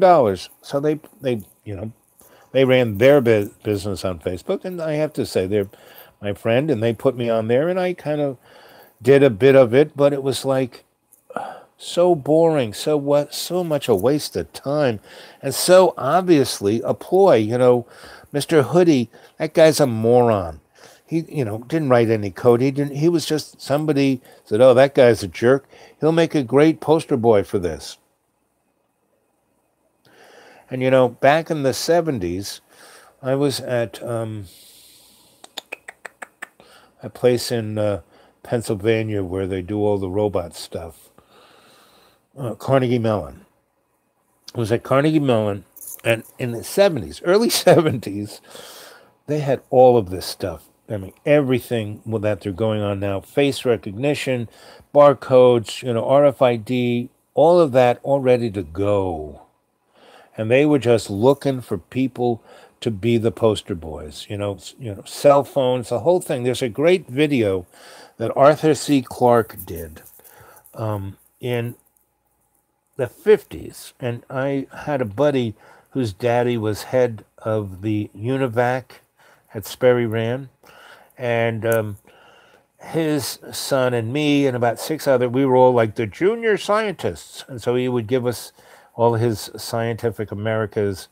and we would make particle accelerators in the basement and time machines. And he would take us to all these national laboratories because he was working at a mall. And we would go see them. So we were at where the gigantic Sperry Univac was. The sucker was like in a building of 200,000 square feet. This one computer took up 200,000 square feet, right? And it was burning through current like electricity, like a small city, and air conditioning like you couldn't believe, and a cacophony because everything was being run off of card readers. I mean, they had tape databases too, but it was just a cacophony of noise. And Arthur C. Clarke was there, and he was doing a like, I don't know, a documentary about computers. And there was this work table, and we were there, and we were going to go to lunch with Arthur C. Clarke and a couple of other notorieties of the computer world. And so we're in there, and and we have earmuffs. It's so loud. We have these earmuffs, and and they had like the kind of earmuffs that you have in a helicopter. Helicopter is another loud place. So you wear these things, you got a microphone, and it cancels out all the extraneous noise, and you can hear, right? And so, Arthur actually, he doesn't have the earmuffs, but he has this kind of little microphone that's canceling out all of that, and he's talking about the computer, and he's a smoker, and he picks up a pack of cigarettes off this table, and he goes, in the near future, this computer, he points at Sperry Univac gigantic thing, will be this big, and everyone will use it to communicate across the galaxies, right? You'll be able to talk to anybody anywhere in the world on this little device the size of a pack of cigarettes. And all the computing power of this gigantic machine will be in this pack, this device the size of the pack of cigarettes. And you'll get all the information you could ever know. You'll do just exactly what a smartphone is. And it was like 57, something like that, right? And he was basically speaking from that. And there was a guy who was head of the skunk works at Lockheed. His last name was Rich.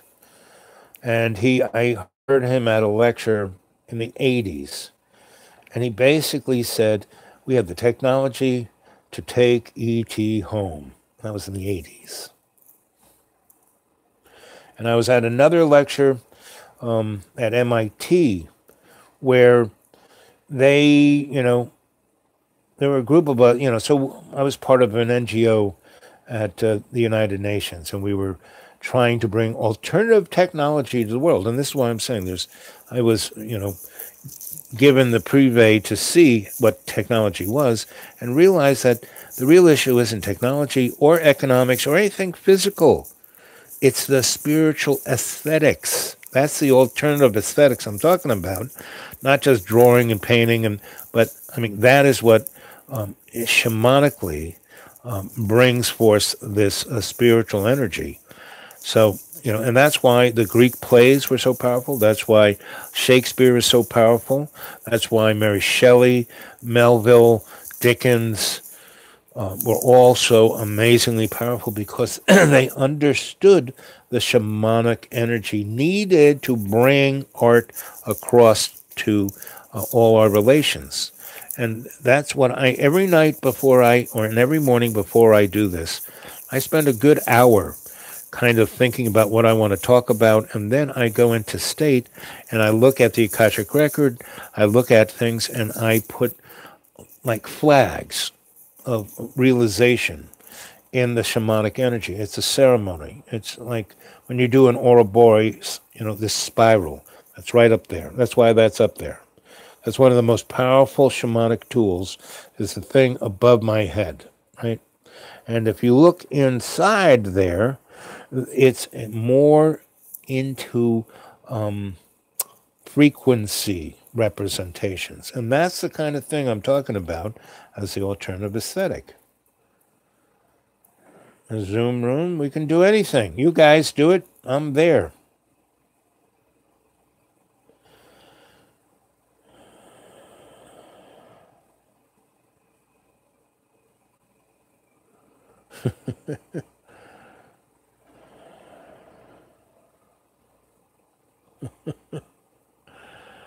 Oh, I can't even see what you guys are.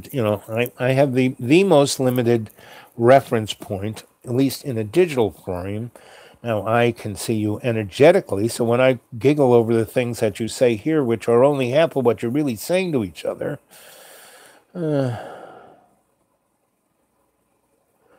you do twitchy. You and I need to get together.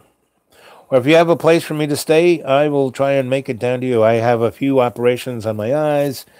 By time spring comes, I will be a little more footloose and fancy free. And I am in Roanoke and with John and with a lot of other things. I am tying up all the loose ends, and I will be, you know, done with it. Not that I will lose my friends or I'll give up on anybody. It's just that I won't need to be here, right? We will be doing other things of more great interest somewhere else, right? For an ego. Uh,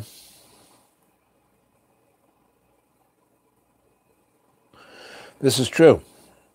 Like a laptop. And I do have a laptop, but it's ancient. Back in the day when I worked for the desperate lawyers, they would give me tablets and laptops to do my job on, and then that was one of the perks. So I got a bunch of these things, but I lost the chargers, and the technology is different, and I don't remember the passwords and all that kind of stuff. So I do have one laptop, but I have a lot of things on it that I never wanted to go on the internet with.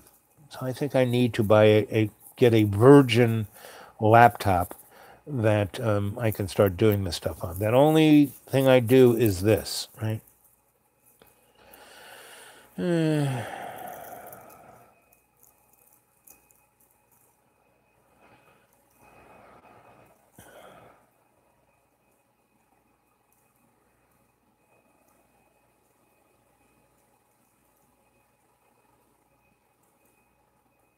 Right. The technology is a good 1,000 years. I mean, they're out in space. Go, everything that Corey Good and David Wilcox, all those guys, Stephen, what's his name, all of them their information is more or less true. Their intent, that's a different thing, you know. David Wilcox is not so bad, He's diverted and, you know, but their information is kind of what it is. And it's being let out by the powers that be because that's another part of their scam. But and we're doing fine, Like I said, I just started doing this thing for real in the middle of October. So October, half of, November, December, January, 3 months. This ain't bad for 3.5, 4 months, right? The other stuff I did in the deep green, I had no access to the internet, and I was putting up like 5 minutes a week. And so I was just getting my learning chops in on the YouTube protocols, and still I don't know anything.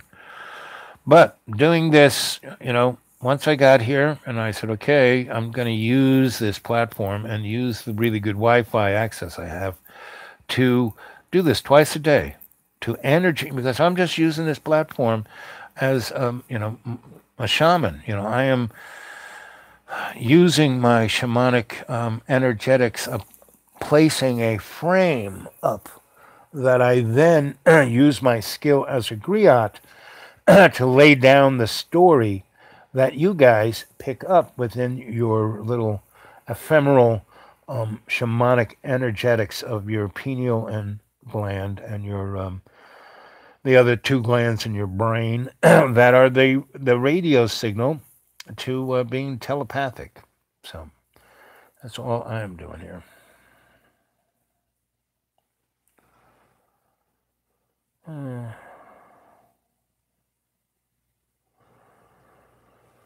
Oh, so FT, is that the place that's on Spring Street? because I helped start was part of the Theosophical Society in the 70s. And we started a thing on Spring and Worcester called, it's either the Blue Door or the Green Door. And it was the thing that led to the guy who had the Whole Life Times and used to have the first big expos was the Whole Life Expo. And so I was part of that whole scene in the 60s and 70s and early 80s, and then I kind of got tired of it because it was like high school. And I kept talking about, after my experience in the national laboratories and in the UN and lots of other universities, I said, guys, no, we have to do something different, not a different shade of the same thing.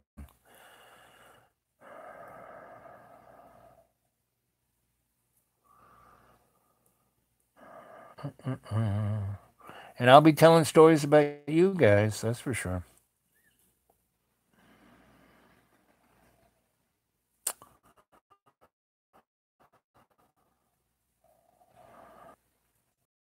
Anything like the flat earth or any of those things, it's like almost irrelevant, whether the planet is round or square or a triangle, it doesn't matter, what matters is our free will's consciousness and our connection to love's co-creation. That's all that counts.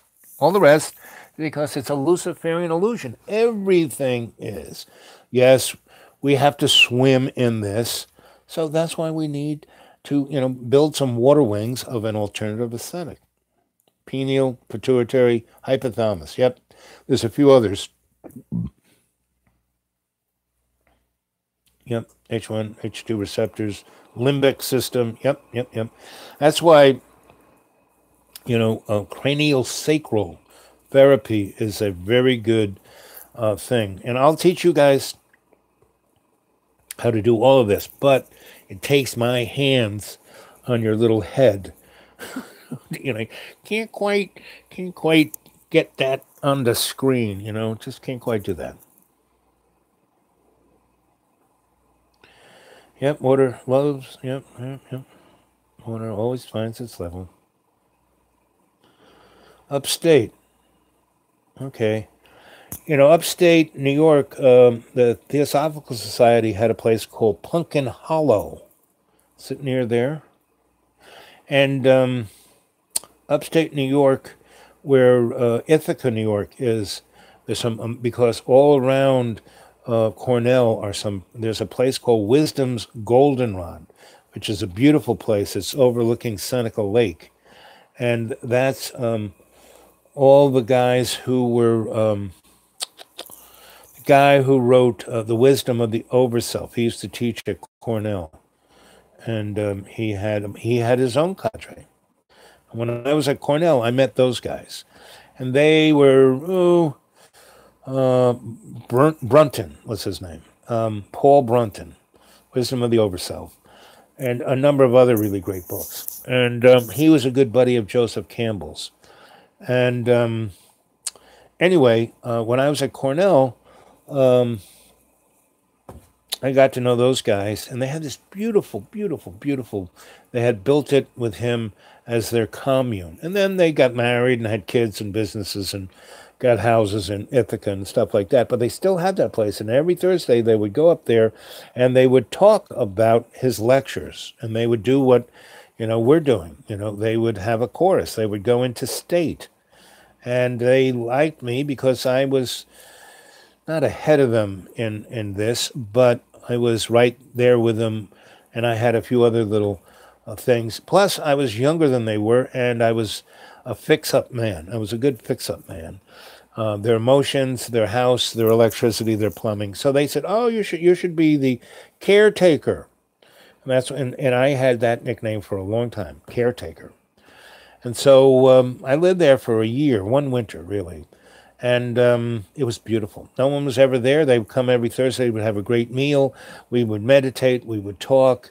We would, and we would, talk about, because by that time I was really hot to trot on the alternative aesthetic, and they were down with it. And for 3 years I was there, and we did a lot of amazing stuff there.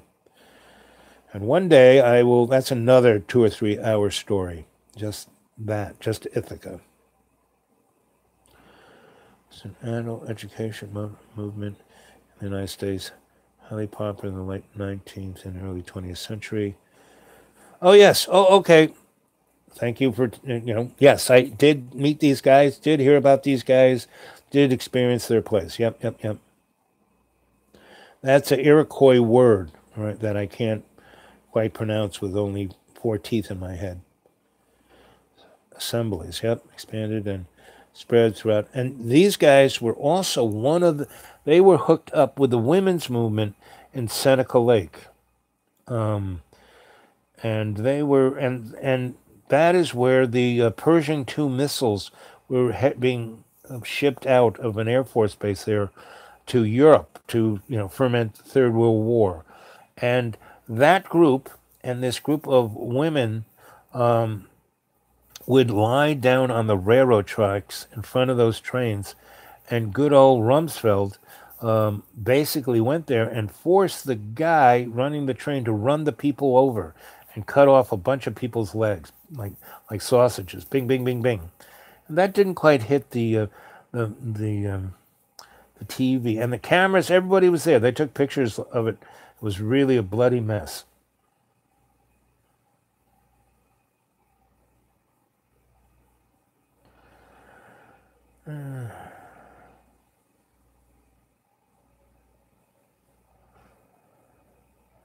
Yep. Polarize the people. Pretty much all of, that is the basic modus operandi of the powers that shouldn't be, is that they're all about, they separate everyone. Look at sexism. Men and women are designed to get along, they fit right into each other, but the illusion polarizes the relationship between everyone.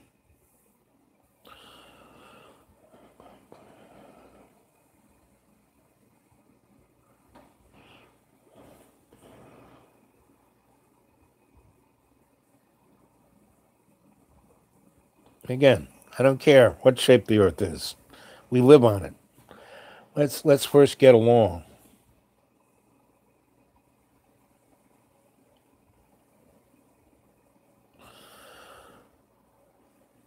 Pugnuts, what is a global dinner? Dinner? Okay. We're at 2 hours, 11 minutes, and 11 seconds. And so, what was your experience remote viewing? Who had the most whoa kind of realization that they can actually do that?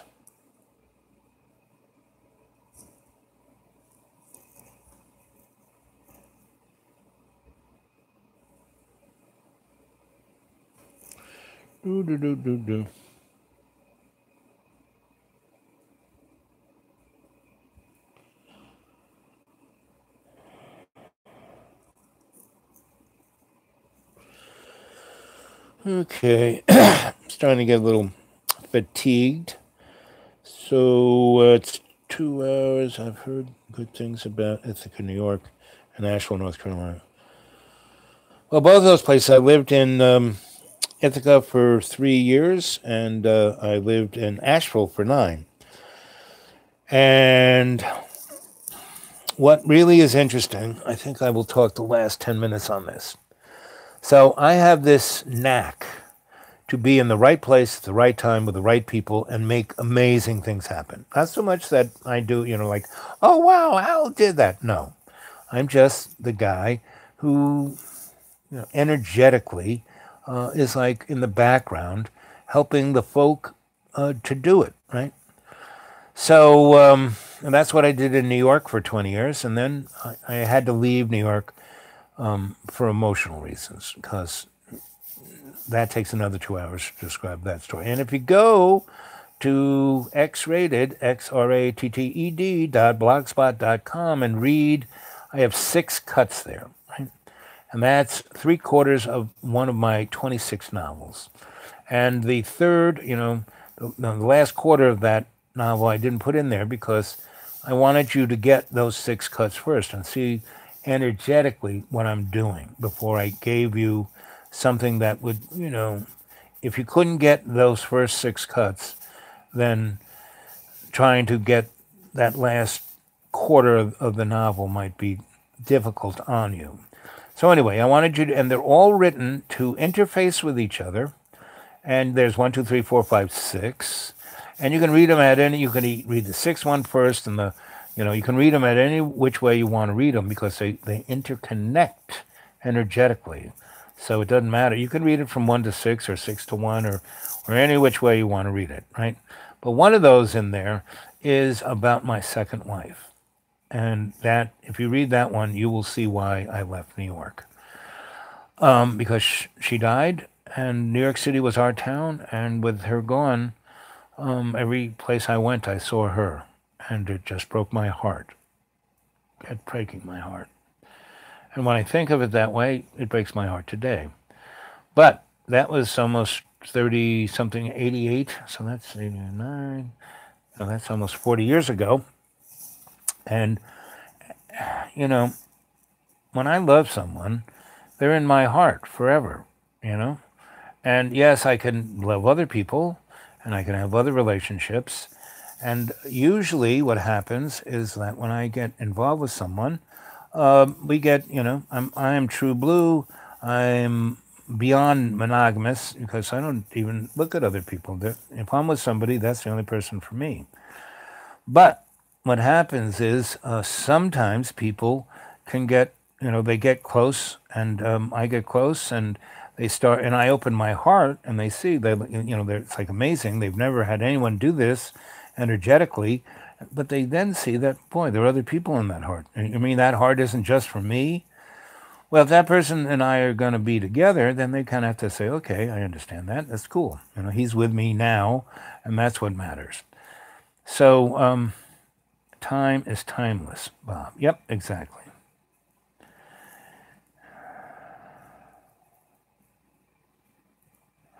Yep, Claire de Lune, that's me. Anyway, so when I was in Ithaca, it was almost a dead town. And then magically, just most amazing students and teachers showed up when I showed up, and that town was spun up. And then it was unbelievably gorgeous. It's like these rolling hills into the Finger Lakes, and it's just an amazing place. And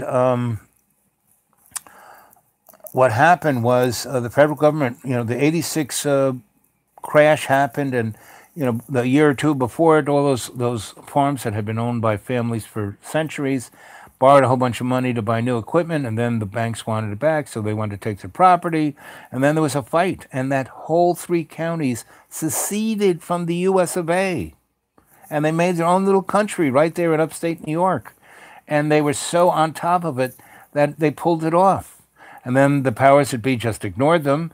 And they knew that if they ignored them, so for 2.5 years, it was amazing. But we had no access to credit cards, no access to this, couldn't get that, no cable TV, no satellite, no nothing, all of that kind of stuff was taken away. And for 2.5 years, everyone was ecstatic. But then they got bored and they wanted to go to, Disneyland. And so the powers that be said, okay, you want to join back up? Not a problem. And we're not going to punish you, but you just don't talk about what you did.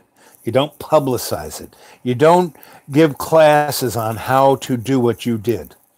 If you do, we'll come and kill every one of you, and your little dog too, And so that's what happened to Ithaca.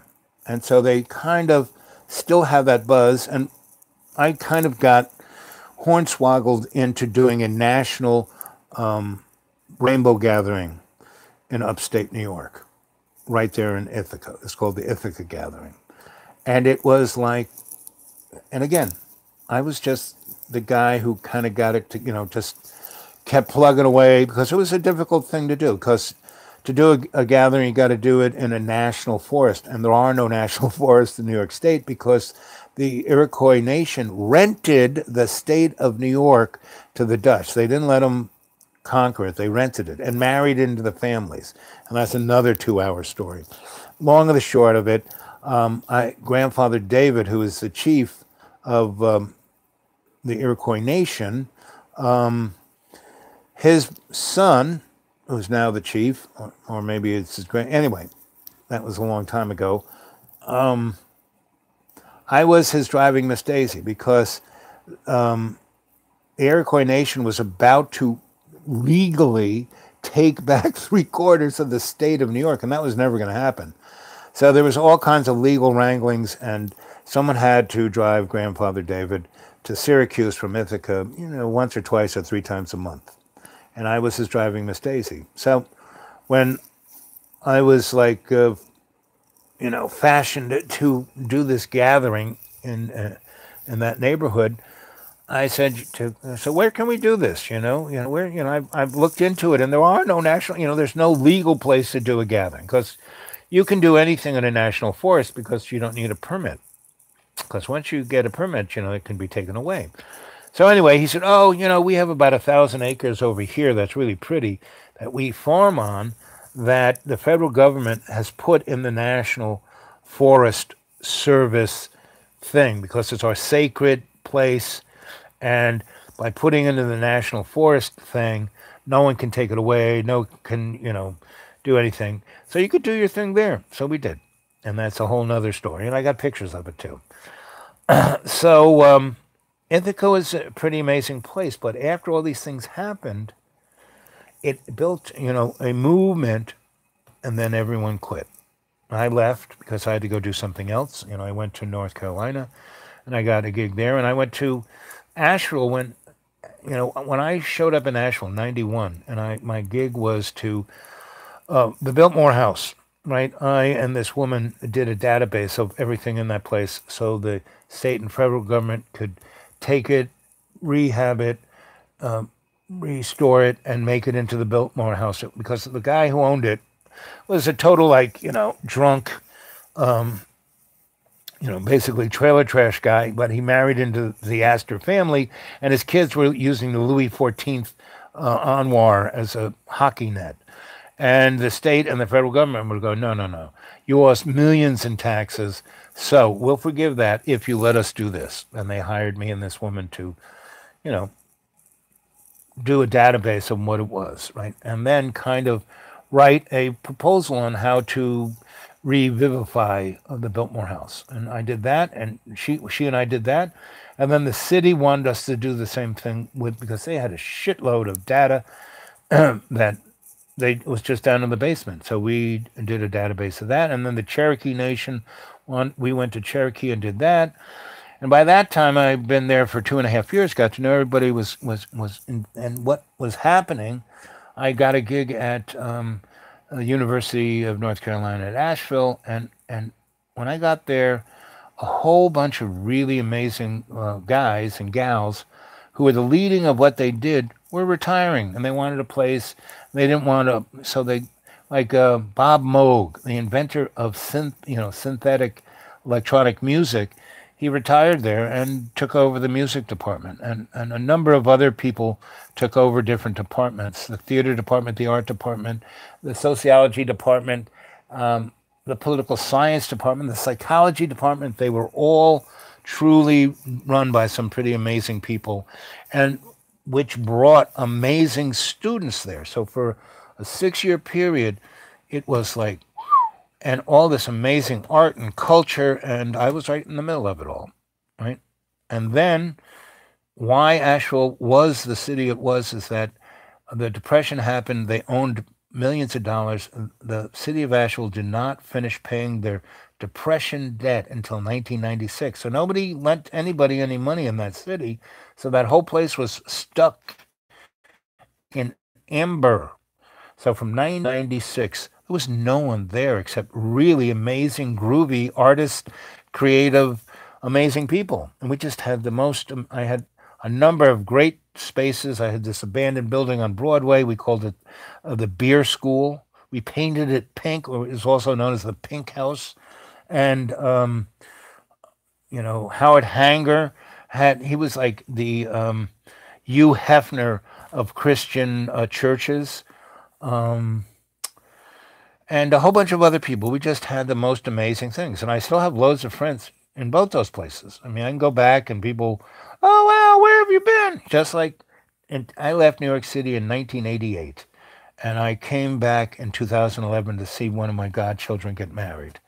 And she goes, you better come because if not, I'm coming to get you. So I showed up and I was walking down Avenue A. And when I lived in Avenue A, B, and C, and D, and G, and Z, Alphabet City, man, you had to watch your back. I mean, you could get shot on the street during the day. And when I went back in 2000, there were latte bars on every third store. There was Jimmy Choo shoes. It was like unbelievable.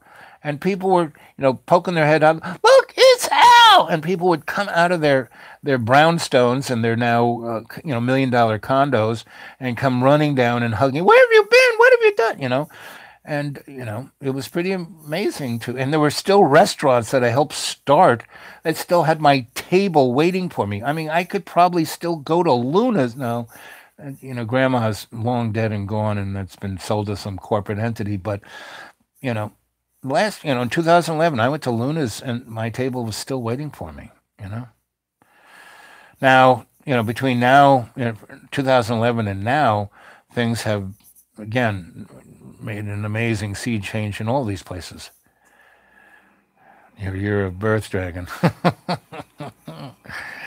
Anyway, so, and what I've realized is wherever you go, there you are.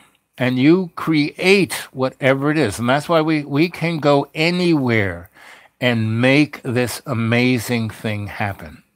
Anywhere. And the thing is to go to a place that is waiting for all the places I've been to. There's a place in New Mexico, I think it's called Madras. It's an old silver or copper mine. And I was a lineman and I built distribution. Those kind of transformer, kind of looks like a Tonka toy and all these transformers are there. The super high voltage comes in and then it gets distributed to towns and businesses on the lower voltage. Anyway, I used to build those things. And we'd go out in the middle of nowhere and instead of driving 200 miles one way and 200, we'd camp out there. And we were putting one up where they were putting a big 980 line across the desert. And we saw some old, 280 lines. And I thought, what the fuck is that? So we got in our little pickup trucks and because we had these gigantic, like almost military vehicles that would put up this equipment, it had cranes and stuff. But we had a lot of pickup trucks too to get around. So we went over and followed that line and went to a town that was totally abandoned, not even a road to, right? And it was like the people left and just locked the door and turned off the lights, right? And it was a big town of maybe 1,100 people, and it had tons of stores, and it had a gigantic dance hall and a bunch of saloons, and you name it. It was and beautiful 19th century house, and it's out in the middle of the desert, so this stuff didn't rot, and everything was built with amazing quality. It was a 19th century kind of place. I think it kind of went out around the Depression. Anyway, we ran a line from our power line about a quarter mile to where the last pole was, charged it up, hit the switch. I mean, we had control of the power, and we lit up that city. I mean, and we just had to run a quarter mile wire to the last pole, hit, the circuit, hit it, and the whole town lit up. Everything worked. All the motors, it had wells, it had water, it had a, water system. It had it had fire hydrants. It was a city of, 1,200, 1,500 people.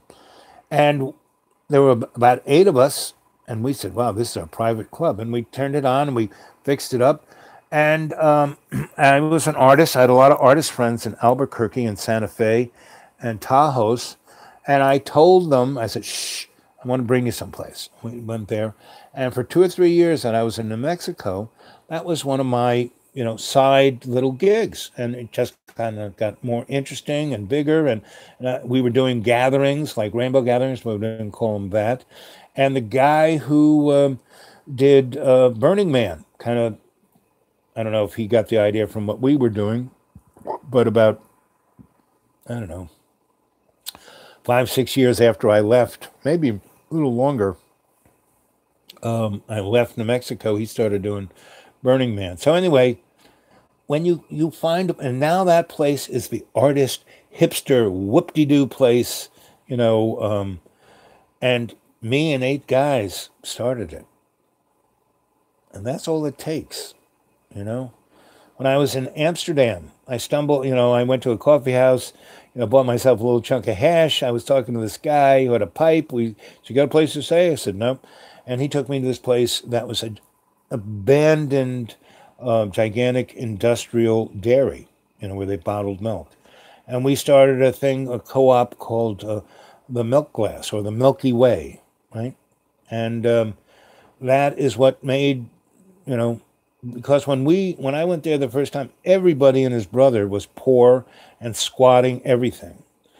And that was one of the central hubs of turning it from, because everyone had a business there. They had a coffee shop, art gallery, a nightclub, because it was gigantic.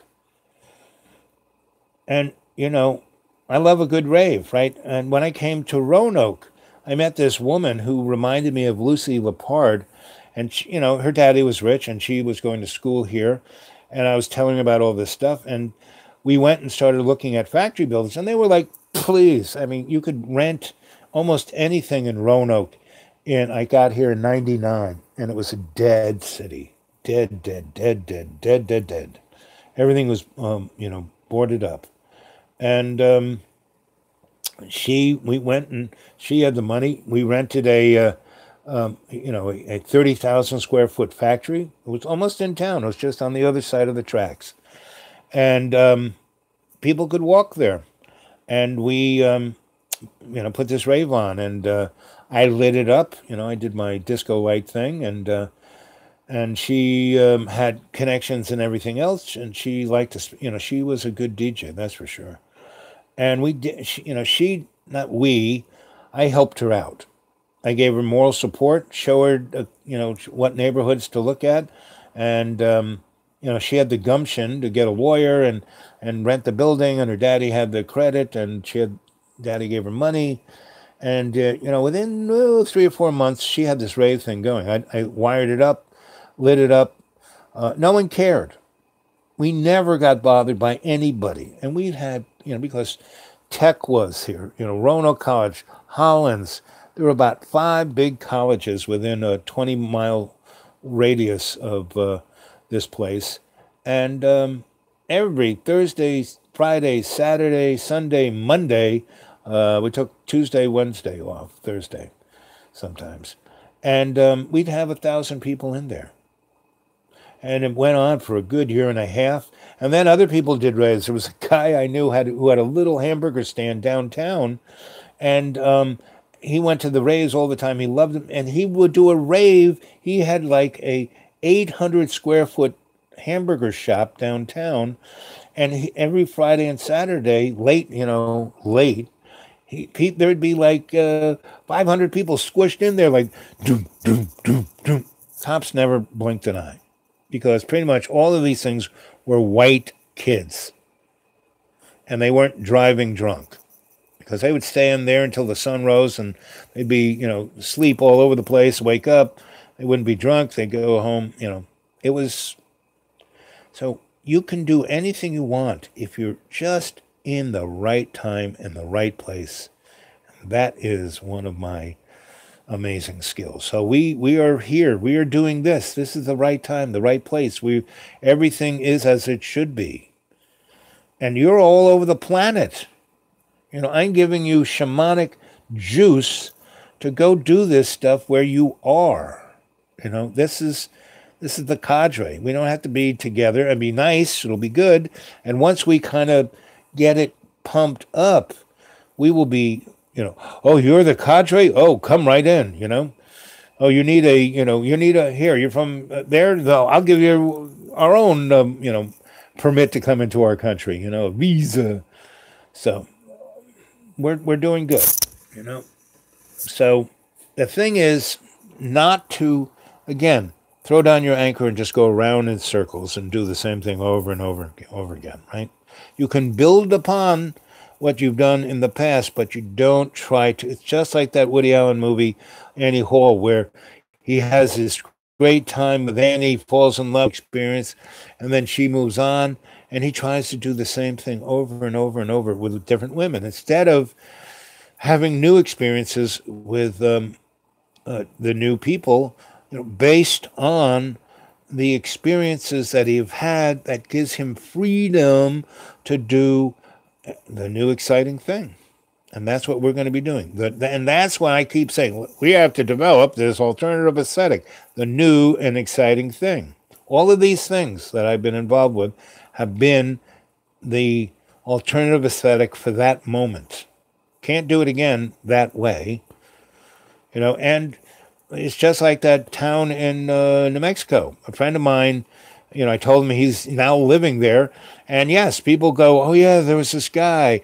Yeah, he was an electrician and an artist. And yeah, I mean, well, that's like almost 50 years ago. I'm just like a shadow of that, but it kicked it off. And all these people are now doing really interesting things their own way. And that's part of the alternative aesthetic. That's how we're going to change all this.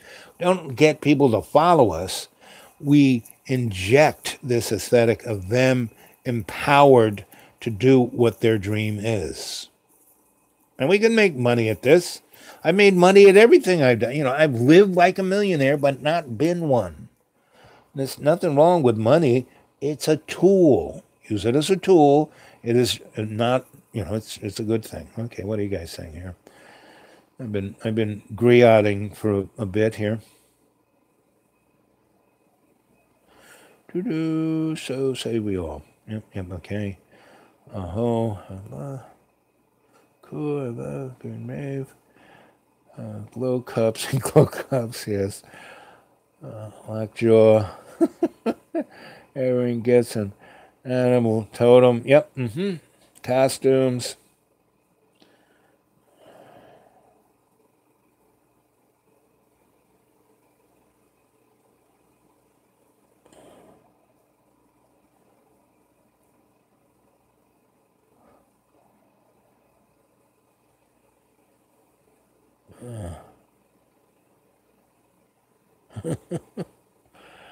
Like coming into these live streams, I always feel all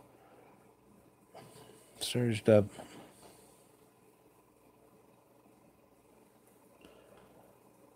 Shower cap.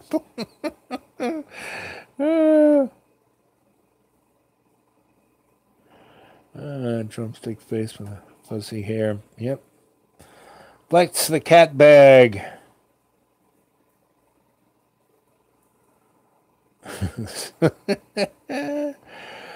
Okay, gang. 2 hours, 36 minutes. Almost going to be 36 seconds. That'd be a good time to say goodnight, but I will stay here until 2 hours, 40 minutes, and 40 seconds. To say goodnight and tell you how much I love you. And energetically, gang, we pumped it up a good deal.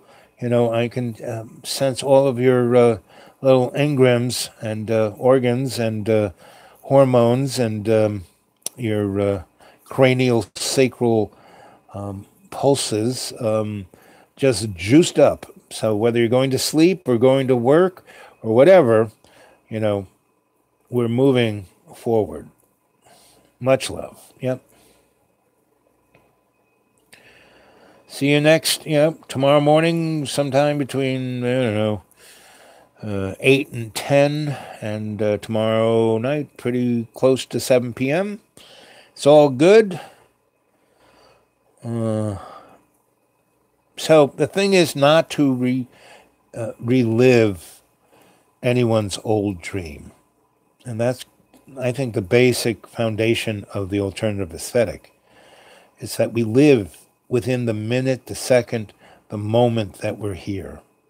and that we share this love of co-creation with all our cadre, all our relations. We will sing together as a chorus, and we will stand forth with our integrity of our intent as the shock troops of love's co-creation.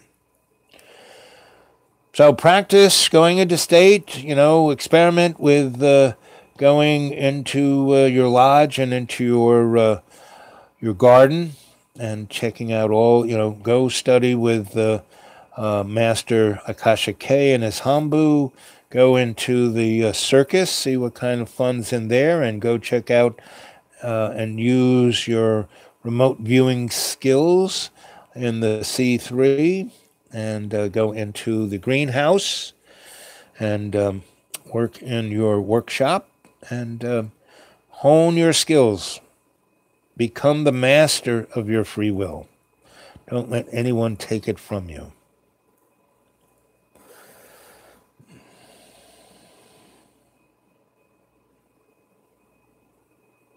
Good.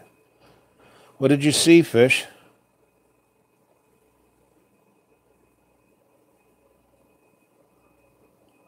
And that's what you should, whenever you feel fear, go into state, evacuate the fear, take a look at it right away. As a shrink, I dealt with people's anxieties and fears like that.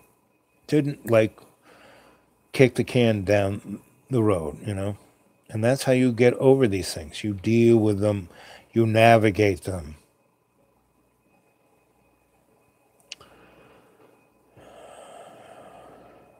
I had to run from it. Was giving me something I needed, and that's why it was there. Exactly. And it just took you to that perspective to see it. That's all it takes is perspective. Okay, here we go in 2 hours, 40 minutes, and 6 seconds. So I love you guys. I'll see you tomorrow. We're building a library, a text with these videos. They're going to go into time memorial, right? And that's why I'm doing. That's why I realized that YouTube is a good vehicle for this. Just doing this, right? We're going to build other platforms to do other things, but to do this is not a bad platform. And I love you all, and you stay well. Yep. Peace, love. Love. Yep. Okay, guys. Sweet dreams. See you tomorrow. Anyone want to come visit me in Dreamtime? I'll be in it and,